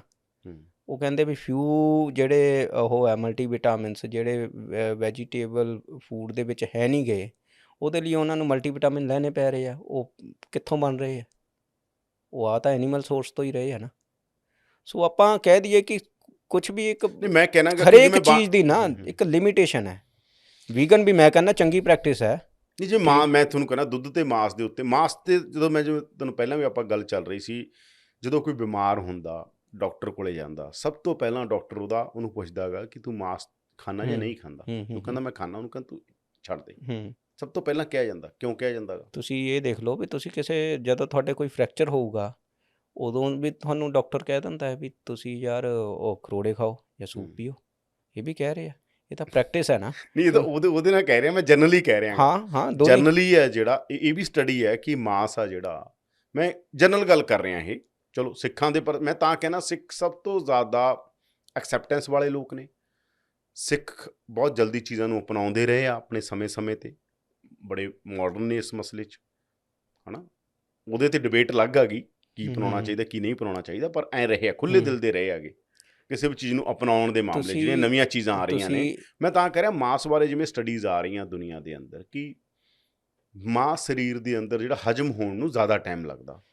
ਜਿਹੜੇ ਮਾਸ 'ਚੋਂ ਤੁਸੀਂ ਪ੍ਰੋਟੀਨ ਲੈ ਰਹੇ ਹੋ, ਪ੍ਰੋਟੀਨ ਲਈ ਖਾਂਦੇ ਆ ਲੋਕ ਮਾਸ ਜ਼ਿਆਦਾਤਰ, ਹੈ ਨਾ, ਤਾਂ ਉਹ ਪ੍ਰੋਟੀਨ ਸਰੀਰ ਦੇ ਅੰਦਰ ਹਜਮ ਕਰਨ ਦੇ ਉੱਤੇ ਜਿੰਨਾ ਲਿਵਰ ਦਾ ਜ਼ੋਰ ਲੱਗ ਜਾਂਦਾ ਜਾਂ ਸਰੀਰ ਦਾ ਜ਼ੋਰ ਲੱਗ ਜਾਂਦਾ, ਸੈੱਲ ਦਾ ਜ਼ੋਰ ਲੱਗ ਜਾਂਦਾ, ਉਹਦੇ 'ਚ ਕੁਛ ਨਹੀਂ ਰਹਿੰਦਾ ਗਾ। ਇੱਕ ਰੋਟੀ ਬਣ ਜਾਂਦਾ ਸਿਰਫ ਅੰਦਰ ਜਾ ਕੇ, ਇੱਕ ਰੋਟੀ ਨਹੀਂ, ਮਤਲਬ ਇੱਕ ਸਿੰਪਲ ਚੀਜ਼ ਬਣ ਜਾਂਦਾ ਗਾ ਜਿਹ 'ਚ ਕੋਈ ਕੁਛ ਨਹੀਂ ਹੋਊਗਾ। ਤੇ ਖਾ ਲੋ ਕੇ ਇਸ ਕਰਕੇ ਰਹੇ ਨੇ, ਸ਼ਾਇਦ ਇਹਦੇ ਨਾਲ ਬੰਦਾ ਪਾਵਰਫੁਲ ਹੋ ਜਾਂਦਾ। ਦੇਖੋ ਇਹ ਹਰੇਕ ਚੀਜ਼ ਦੀ ਆਪੋ ਆਪਣੀ ਲਿਮਿਟੇਸ਼ਨ ਹੈ। ਤੁਸੀਂ ਇਹ ਦੇਖੋ ਵੀ ਜਿਹੜੇ ਜੈਨ ਲੋਕ ਹੈ ਉਹ ਬਿਲਕੁਲ ਵੈਜੀਟੇਰੀਅਨ ਹੁੰਦੇ, ਸਦੀਆਂ ਦੇ ਹੈ। ਇਸ ਹਿਸਾਬ ਨਾਲ ਉਹਨਾਂ ਦੇ ਸਰੀਰ ਸਭ ਤੋਂ ਜ਼ਿਆਦਾ ਤਕੜੇ ਹੋਣੇ ਚਾਹੀਦੇ ਹੈ, ਪਰ ਹੈ ਨਹੀਂ ਹੈ।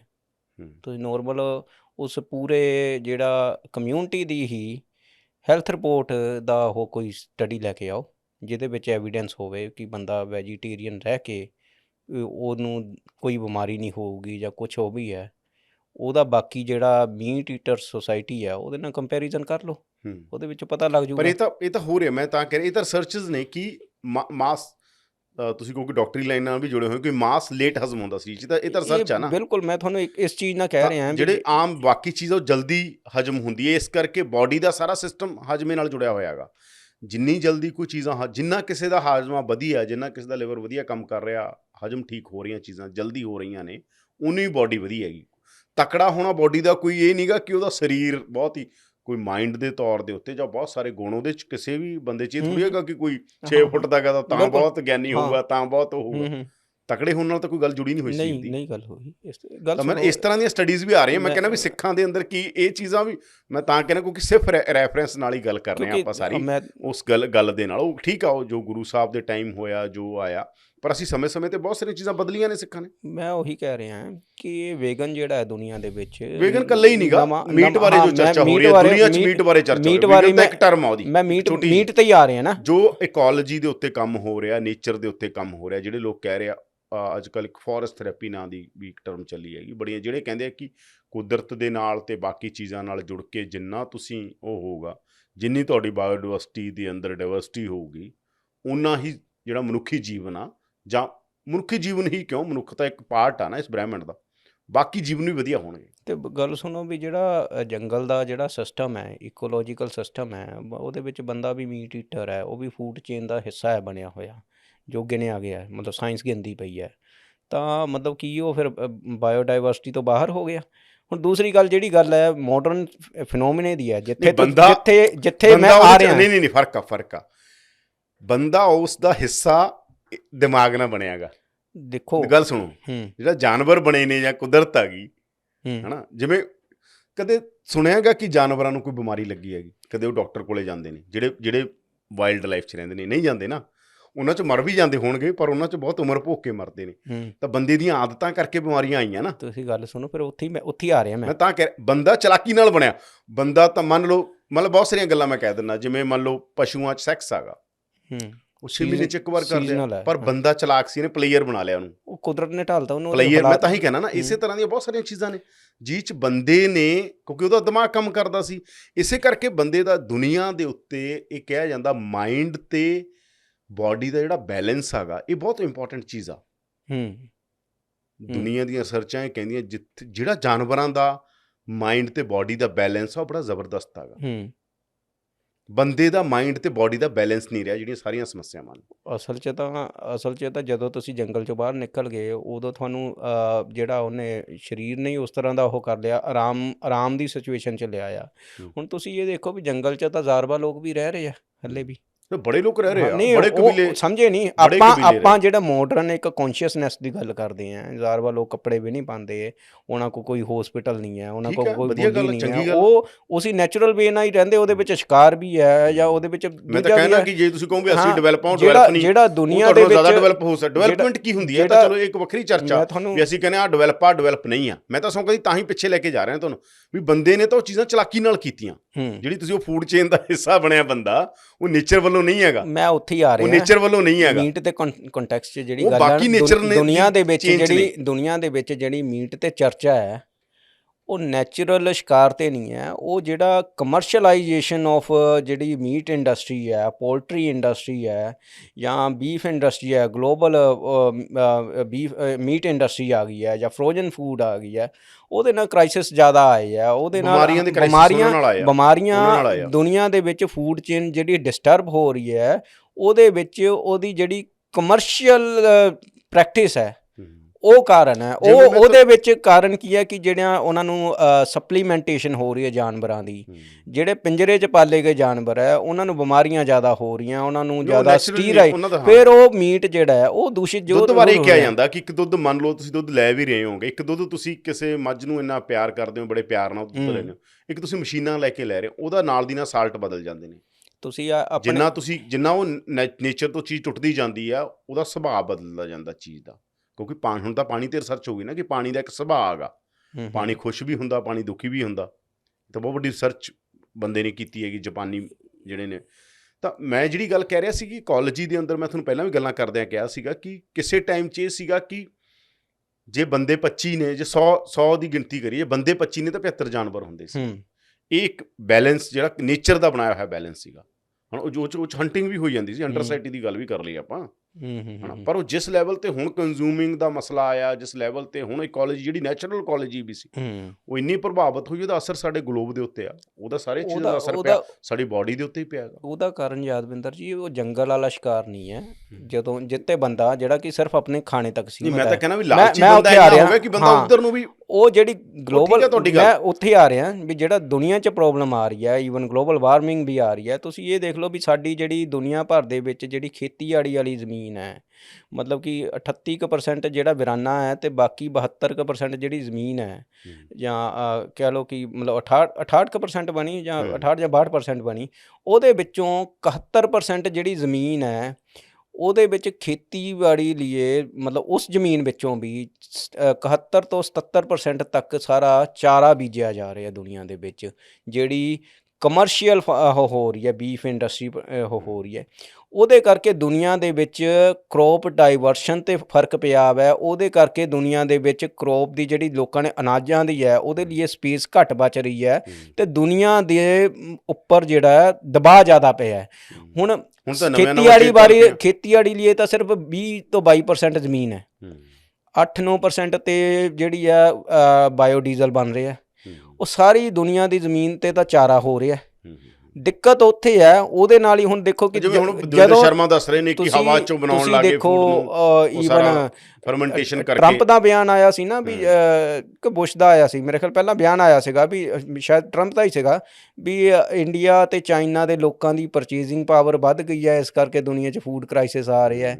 ਅਸਲ 'ਚ ਤਾਂ ਦਿੱਕਤ ਇਹ ਹੈ ਵੀ ਜਿਹੜੀ ਟਰੰਪ ਦਾ ਸੀਗਾ, ਹਾਂ ਟਰੰਪ ਦਾ ਸੀ ਨਾ, ਦੁਨੀਆ ਦੇ ਵਿੱਚ ਜਿਹੜੀ ਯੂਰਪ ਹੈ, ਯੂਰਪ ਦੇ ਵਿੱਚੋਂ ਅਨਾਜ ਕਿੱਥੋਂ ਆ ਰਿਹਾ, ਜਾਂ ਅਫਰੀਕਾ ਤੋਂ ਆ ਰਿਹਾ, ਜਾਂ ਇੱਥੋਂ ਯੂਕਰੇਨ ਤੋਂ ਆ ਰਿਹਾ ਸੀਗਾ, ਜਾਂ ਇੰਡੀਆ ਵਰਗੀ ਥਾਵਾਂ ਤੋਂ ਆ ਰਿਹਾ, ਗਰੀਬ ਮੁਲਕਾਂ ਤੋਂ ਆ ਰਿਹਾ। ਉਹਨਾਂ ਦੇ ਆਪ ਦੇ ਖੇਤਾਂ 'ਚ ਕੀ ਹੋ ਰਿਹਾ? ਕੁਛ ਵੀ ਨਹੀਂ, ਉੱਥੇ ਚਾਰਾ ਬੀਜਿਆ ਜਾ ਰਿਹਾ, ਜਾਂ ਕੁਛ ਵੀ ਉਹ ਹੈ। ਇਹ ਤਾਂ ਧਰਤੀ ਉਸ ਤਰ੍ਹਾਂ ਦੀ ਹੈ ਵੀ ਨਹੀਂ ਗੀ, ਮਤਲਬ ਜਿੱਥੇ ਹੈ ਵੀ ਹੈ, ਵੀ ਜਿਹੜੀ 71% ਹਿਮਾਲਯਨ ਰੀਜਨ ਸਭ ਤੋਂ ਬੈਸਟ, ਜਿਹੜਾ ਹਿਮਾਲਯਨ ਦਾ ਇਹ ਪੂਰਾ ਰੀਜਨ ਆ ਹਿਮਾਲਿਆ ਦਾ, ਇਸੇ ਕਰਕੇ ਗ੍ਰੀਨ ਰੈਵੋਲੂਸ਼ਨ ਦਾ ਐਕਸਪੈਰੀਮੈਂਟ ਇੱਥੇ ਉਹਦੀ ਵੀ ਸਭ ਤੋਂ ਬੈਸਟ ਲੈਂਡ ਦਾ ਟੋਟਾ ਇਹ ਹੈ ਜੇ ਆਪਾਂ ਕਹੀਏ, ਹਿਮਾਲਯਨ ਰੀਜਨ ਦਾ ਸਭ ਤੋਂ ਬੈਸਟ ਲੈਂਡ ਦਾ ਟੋਟਾ ਪੰਜਾਬ ਹੈ। ਬਿਲਕੁਲ, ਇਹ ਆਪਾਂ ਮੰਨਦੇ ਹਾਂ। ਅਤੇ ਜਿੱਥੇ ਜ਼ਿਆਦਾ 71% ਸਾਰਾ ਸਿਰਫ ਚਾਰੇ 'ਤੇ ਹੀ ਆ ਗਈ ਜ਼ਮੀਨ, ਅਤੇ ਦੁਨੀਆ ਦੇ ਵਿੱਚ ਜਿਹੜਾ ਕਰੋਪਸ 'ਤੇ ਜਿਹੜਾ ਉਹ ਹੈ ਇੰਬੈਲੈਂਸ ਹੋ ਗਿਆ, ਅਤੇ ਉਹਦੇ ਵਿੱਚੋਂ ਜਿਹੜੇ ਰੋਟੀ ਦੇ ਵਿੱਚ ਵੀ ਜਿਹੜੀ ਸਾਨੂੰ ਕਹਿੰਦੇ ਕਿ ਜ਼ਿਆਦਾ ਝਾੜ ਲੈਣਾ ਹੈ, ਉਹਦੇ ਵਿੱਚ ਗਲੂਟਿਨ ਜ਼ਿਆਦਾ ਆ ਗਿਆ, ਜਾਂ ਹੋਰ ਆ ਗਿਆ। ਵੀ ਅੱਜ ਕੱਲ੍ਹ ਕਹਿੰਦੇ ਵੀ ਕਣਕ, ਇਹ ਵੀ ਵਿਚਾਰ ਕਿਉਂਕਿ ਹੁਣ ਉਹ ਪਕੜ ਰਿਹਾ ਹੈ ਵੀ ਤੁਸੀਂ ਕਣਕ ਛੱਡ ਦਿਓ, ਵੀ ਕਣਕ ਛੱਡ ਦਿਓ, ਤੁਹਾਡੀਆਂ ਬਿਮਾਰੀਆਂ ਖਤਮ ਹੋ ਜਾਂਦੀਆਂ। ਆਪਣਾ ਜਿਹੜੀ ਪੰਜਾਬ ਦੀਆਂ ਬਿਮਾਰੀਆਂ ਨੇ ਉਹ ਮੈਕਸੀਕਨ ਕਣਕ ਨੇ ਦਿੱਤੀਆਂ ਹੋਈਆਂ ਨੇ। ਸੋ ਦੂਸਰਾ ਜਿਹੜਾ ਮਤਲਬ ਆ ਵੀ ਜਾਂਦਾ ਵੀ ਬੰਦੇ ਜਿਨ੍ਹਾਂ ਨੇ ਬਣਾਈ ਉਹਨਾਂ ਨੂੰ ਪੁੱਛੀਦੇ ਵੀ, ਜਿਨ੍ਹਾਂ ਨੇ ਤੇ ਕੰਮ ਕੀਤਾ ਐਗਰੀਕਲਚਰ ਯੂਨੀਵਰਸਿਟੀ ਵਾਲੇ, ਉਹ ਕਹਿੰਦੇ ਮਰਨ ਨਾਲੋਂ ਤਾਂ ਬਿਮਾਰੀਆਂ ਠੀਕ ਨੇ, ਜੇ ਫੂਡ ਹੀ ਨਾ ਹੁੰਦਾ ਮਰ ਜਾਣਾ ਸੀ ਸਾਰਿਆਂ ਨੇ। ਉਰੇ ਇੱਕ ਆਏ ਆਪਣੇ ਕੋਲ ਸਰਦਾਰ ਜੀ ਜਿਹੜੇ Punjab university, Punjab agriculture university ਰਹੇ, ਮੈਂ ਉਹਨਾਂ ਨੂੰ ਕਿਹਾ ਕਿ ਤੁਸੀਂ ਇਹ ਜਾਂ ਕੁਛ ਬਣਾਤਾ ਉਦੋਂ ਗ੍ਰੀਨ ਰੈਵੋਲੂਸ਼ਨ ਵੇਲੇ, ਲੋਕ ਭੁਗਤ ਰਹੇ ਨੇ। ਕਹਿੰਦੇ ਜੇ ਅਸੀਂ ਨਾ ਬਣਾਉਂਦੇ, ਜੇ ਨਾ ਉਦੋਂ ਫਸਲ ਆਉਂਦੀ, ਗ੍ਰੀਨ ਰੈਵੋਲੂਸ਼ਨ ਨਾ ਹੁੰਦਾ ਤਾਂ ਬੰਦੇ ਮਰ ਜਾਂਦੇ। ਕਹਿੰਦੇ ਮਰਨ ਨਾਲੋਂ ਤਾਂ ਬਿਮਾਰੀਆਂ ਲੱਗੀਆਂ ਠੀਕ ਨੇ। ਹੁਣ ਆਪਦੇ ਲੌਜਿਕ ਨੇ, ਮਤਲਬ ਤੁਸੀਂ ਮੀਟ ਬਾਰੇ ਆਪਣੇ ਦੇ ਰਹੇ ਹੋ। ਚਲੋ ਮੈਂ ਲਾਸਟ ਸਵਾਲ ਕਰਦਾ, ਤੁਸੀਂ ਮੀਟ ਖਾਂਦੇ ਹੋ? ਮੈਂ ਬਿਲਕੁਲ ਖਾਂਦਾ, ਪਰ ਮੈਂ ਇੱਕ ਚੀਜ਼ ਹੈ ਮੈਂ ਤੁਹਾਨੂੰ ਤੁਸੀਂ ਦੱਸਦਾ। ਹੁਣ ਕਿਹੜਾ ਤੁਸੀਂ ਕਹਿੰਦੇ ਮੈਂ ਤੁਹਾਨੂੰ ਦੇਸੀ ਲੱਭ ਕੇ ਖਾਣੇ ਮੁਰਗਾ ਜਿਹੜਾ ਕਹਿੰਦੇ ਹੋ ਤੁਹਾਨੂੰ ਦੱਸ ਰਿਹਾ, ਜੰਗਲ ਵਾਲਾ, ਮੈਂ ਤੁਹਾਨੂੰ ਦੱਸਦਾ ਜੰਗਲੀ ਮੁਰਗਾ। ਦੁਨੀਆ ਦੇ ਵਿੱਚ ਅਮਰੀਕਨ ਖਾਂਦਾ ਇੱਕ ਐਵਰੇਜ 100 ਕਿਲੋ ਮੀਟ, ਭਾਰਤ ਦੇ ਵਿੱਚ ਸਾਲਾਨਾ ਮੀਟ ਕੰਜ਼ੰਪਸ਼ਨ ਜਿਹੜੀ ਹੈ ਐਵਰੇਜ 3 ਕਿਲੋ ਹੈ। ਮੈਂ ਕਹਿੰਦਾ ਹੈ ਵੀ ਮੈਂ ਮੀਟ ਮੇਰੇ ਲਈ ਕੋਈ ਐਡਾ ਜ਼ਰੂਰੀ ਨਹੀਂ ਹੈ, ਨਾ ਵੀ ਖਾਵਾਂ ਤਾਂ ਵੀ ਸਰਵਾਈਵ ਕਰ ਜਾਵਾਂਗਾ, ਪਰ ਮੈਂ ਉਸ ਚੀਜ਼ ਨੂੰ ਉਹ ਕਰ ਰਿਹਾ ਵੀ ਡੇਅਰੀ ਜਿਹੜੇ ਕਮਰਸ਼ੀਅਲ ਉਹ ਹੈ ਵੱਡੇ, ਉਹਦੇ ਵਿੱਚੋਂ ਮੈਂ ਹੌਲੀ ਹੌਲੀ ਨਿਕਲ ਰਿਹਾ। ਮੈਂ ਚਾਹੁੰਦਾ ਹੈ ਕਿ ਸ਼ਿਕਾਰ ਦਾ ਥੋੜ੍ਹਾ ਜਿਹਾ ਉਹ ਹੋਵੇ, ਪ੍ਰਬੰਧ ਹੋਵੇ ਲੋਕਾਂ ਨੂੰ, ਸ਼ਿਕਾਰ ਕਰਕੇ ਖਾਇਆ ਕਰੇ ਜੰਗਲ ਹਾਂ ਹੋਣਾ ਚਾਹੀਦਾ ਇਹ। ਇਹਦੇ ਨਾਲ ਸਗੋਂ ਜਿਹੜੀ ਇੱਕ ਦੂਸਰਾ ਇਹ ਹੈ ਵੀ ਜਿਹੜਾ ਪੋਲਟਰੀ ਸ਼ਿਕਾਰ ਵਾਲੇ ਤਾਂ ਬਚੀ ਨਹੀਂ, ਇਹਨੇ ਹੋਰ ਇਕੋਲੋਜੀ ਪ੍ਰਭਾਵਿਤ ਉਹਦੇ ਨਾਲ ਤਾਂ ਦੇਖੋ ਜਦੋਂ ਦੁਨੀਆ ਦੇ ਵਿੱਚ ਚਾਰਾ ਜਿਹੜਾ ਲਾਣਾ ਬੀਜਣਾ ਬੰਦ ਕਰ ਦੂਗੇ, ਵੱਡੇ ਫਾਰਮ ਬੰਦ ਹੋ ਜੂਗੇ, ਵੱਡੇ ਬੰਦ ਹੋ ਜੂਗੇ, ਤਾਂ ਸਾਰਾ ਕੁਝ ਆਪਣੇ ਆਪ ਹੀ ਮੇਨਟੇਨ ਹੋ ਜਾਣਾ। ਉਹ ਫਿਰ ਬਹੁਤ ਲੰਬੀ ਤੁਸੀਂ ਇਹ ਦੇਖ ਲਓ ਵੀ ਦੁਆਬੇ ਨਹੀਂ ਨਾ ਹੋ ਸਕਦਾ, ਜੱਜ ਤੁਹਾਨੂੰ ਕਹਿ ਦੇਣ ਵੀ ਹੁਸ਼ਿਆਰਪੁਰ ਜਾ ਕੇ ਕਰਨਾ, ਉਹ ਤਾਂ ਪੰਜਾਬ 'ਚ ਹੋਰ ਗੜਬੜ ਹੋ ਜੂ। ਨਹੀਂ, ਉਹਦੇ ਵਿੱਚ ਤੁਹਾਨੂੰ ਕਿਹੜਾ ਇਹ ਕਹਿ ਰਹੇ ਵੀ ਰੋਜ਼ ਦਾ ਤੁਸੀਂ ਖਾਣਾ ਹੀ ਹੈ, ਮੀਟ ਤੋਂ ਬਿਨਾਂ ਵੀ ਗੁਜ਼ਾਰਾ, ਜੇ ਕਦੀ ਲੋੜ ਪਏ ਤਾਂ ਖਾਓ। ਤੁਸੀਂ ਕਾਹਦਾ ਮੀਟ ਖਾਂਦੇ ਹੋ? ਮੈਂ ਤਾਂ ਜੀ ਦੇਖੋ ਬੀਫ ਤੋਂ ਬਿਨਾਂ ਸਾਰਾ ਖਾ ਲੈਂਦਾ, ਜਿਹੜਾ ਚੀਜ਼ ਉਹ ਹੈ। ਬੀਫ ਮੈਨੂੰ ਸਵਾਦ ਨਹੀਂ ਲੱਗਾ, ਇੱਕ ਵਾਰੀ ਜ਼ਰੂਰ ਮੈਂ ਝੋਟਾ ਖਾਧਾ ਸੀਗਾ, ਤਾਂ ਉਸ ਤੋਂ ਬਾਅਦ ਮੈਂ ਬਿਮਾਰ ਹੋ ਗਿਆ ਸੀਗਾ, ਮਤਲਬ ਪਚਿਆ ਨਹੀਂ ਸੀਗਾ। ਉਸ ਤੋਂ ਬਾਅਦ ਨੋਰਮਲ ਮੈਂ ਮੀਟ ਖਾ ਲੈਂਦਾ, ਪਰ ਖਾਣਾ ਮੈਂ ਝਟਕਾ। ਖਾਣੇ ਝਟਕਾਓਗੇ ਤੇ ਖਾਣੇ ਹਾਂ ਨਹੀਂ, ਮਤਲਬ ਤੁਸੀਂ ਜਿਹੜਾ ਖਾਣੇ ਫਰਮੈਂਟੇਸ਼ਨ ਵਾਲਾ ਹੀ ਖਾ ਰਹੇ ਹੋ ਫਿਰ, ਜਾਂ ਤੁਸੀਂ ਪੂਰਾ ਆਰਗੈਨਿਕ ਲੈ ਕੇ ਆਉਂਦੇ ਹੋ? ਅਸੀਂ ਤਾਂ ਨੋਰਮਲੀ ਜਿਹੜਾ ਹੈ ਇੱਕ ਈਵਨ ਦੇਸੀ ਮੁਰਗਾ ਬਣਾ ਲਈਦਾ, ਦੇਸੀ ਮੁਰਗਾ ਜੇ ਮਿਲ ਜਾਵੇ ਤਾਂ। ਬਾਕੀ ਇਹ ਹੈ ਵੀ ਮੀਟ ਨੂੰ ਉੱਦਾਂ ਜਿਹੜਾ ਕਮਰਸ਼ੀਅਲ ਜਿਹੜਾ ਫਾਰਮ ਵਾਲਿਆਂ ਦਾ ਉਹ ਘਟਾਇਆ ਹੋਇਆ, ਕੋਸ਼ਿਸ਼ ਕਰੀ ਤੇ ਅਵੋਇਡ ਕਰੀਏ। ਬਟ ਇਹ ਹੈ ਵੀ ਸਾਨੂੰ ਲੱਗਦਾ ਹੈ ਵੀ ਜੇ ਆਮ ਜਿਹੜੀ ਹੈ, ਈਵਨ ਹੁਣ ਇਹ ਵੀ ਰਿਸਰਚਾਂ ਆ ਰਹੀਆਂ ਵੀ ਜਿਹੜਾ ਕੁੱਕੜ ਜਿਹੜਾ ਹੈ ਨੈਚੁਰਲ ਮਾਹੌਲ ਦੇ ਵਿੱਚ ਪਲਦਾ ਹੈ, ਉਹਦੀ ਫੂਡ ਵੈਲਿਊ ਜ਼ਿਆਦਾ ਆਉਂਦੀ ਹੈ। ਉਹ ਤਾਂ ਆਉਣੀ ਹੈਗੀ। ਹਾਂ, ਸੋ ਇਸ ਕਰਕੇ ਅਸੀਂ ਉਸ ਚੀਜ਼ ਨੂੰ ਪ੍ਰੈਫਰ ਕਰੀਦਾ। ਧੰਨਵਾਦ ਗੰਗਵੀਰ, ਬਹੁਤ ਧੰਨਵਾਦ ਜੀ, ਸਤਿ ਸ਼੍ਰੀ ਅਕਾਲ।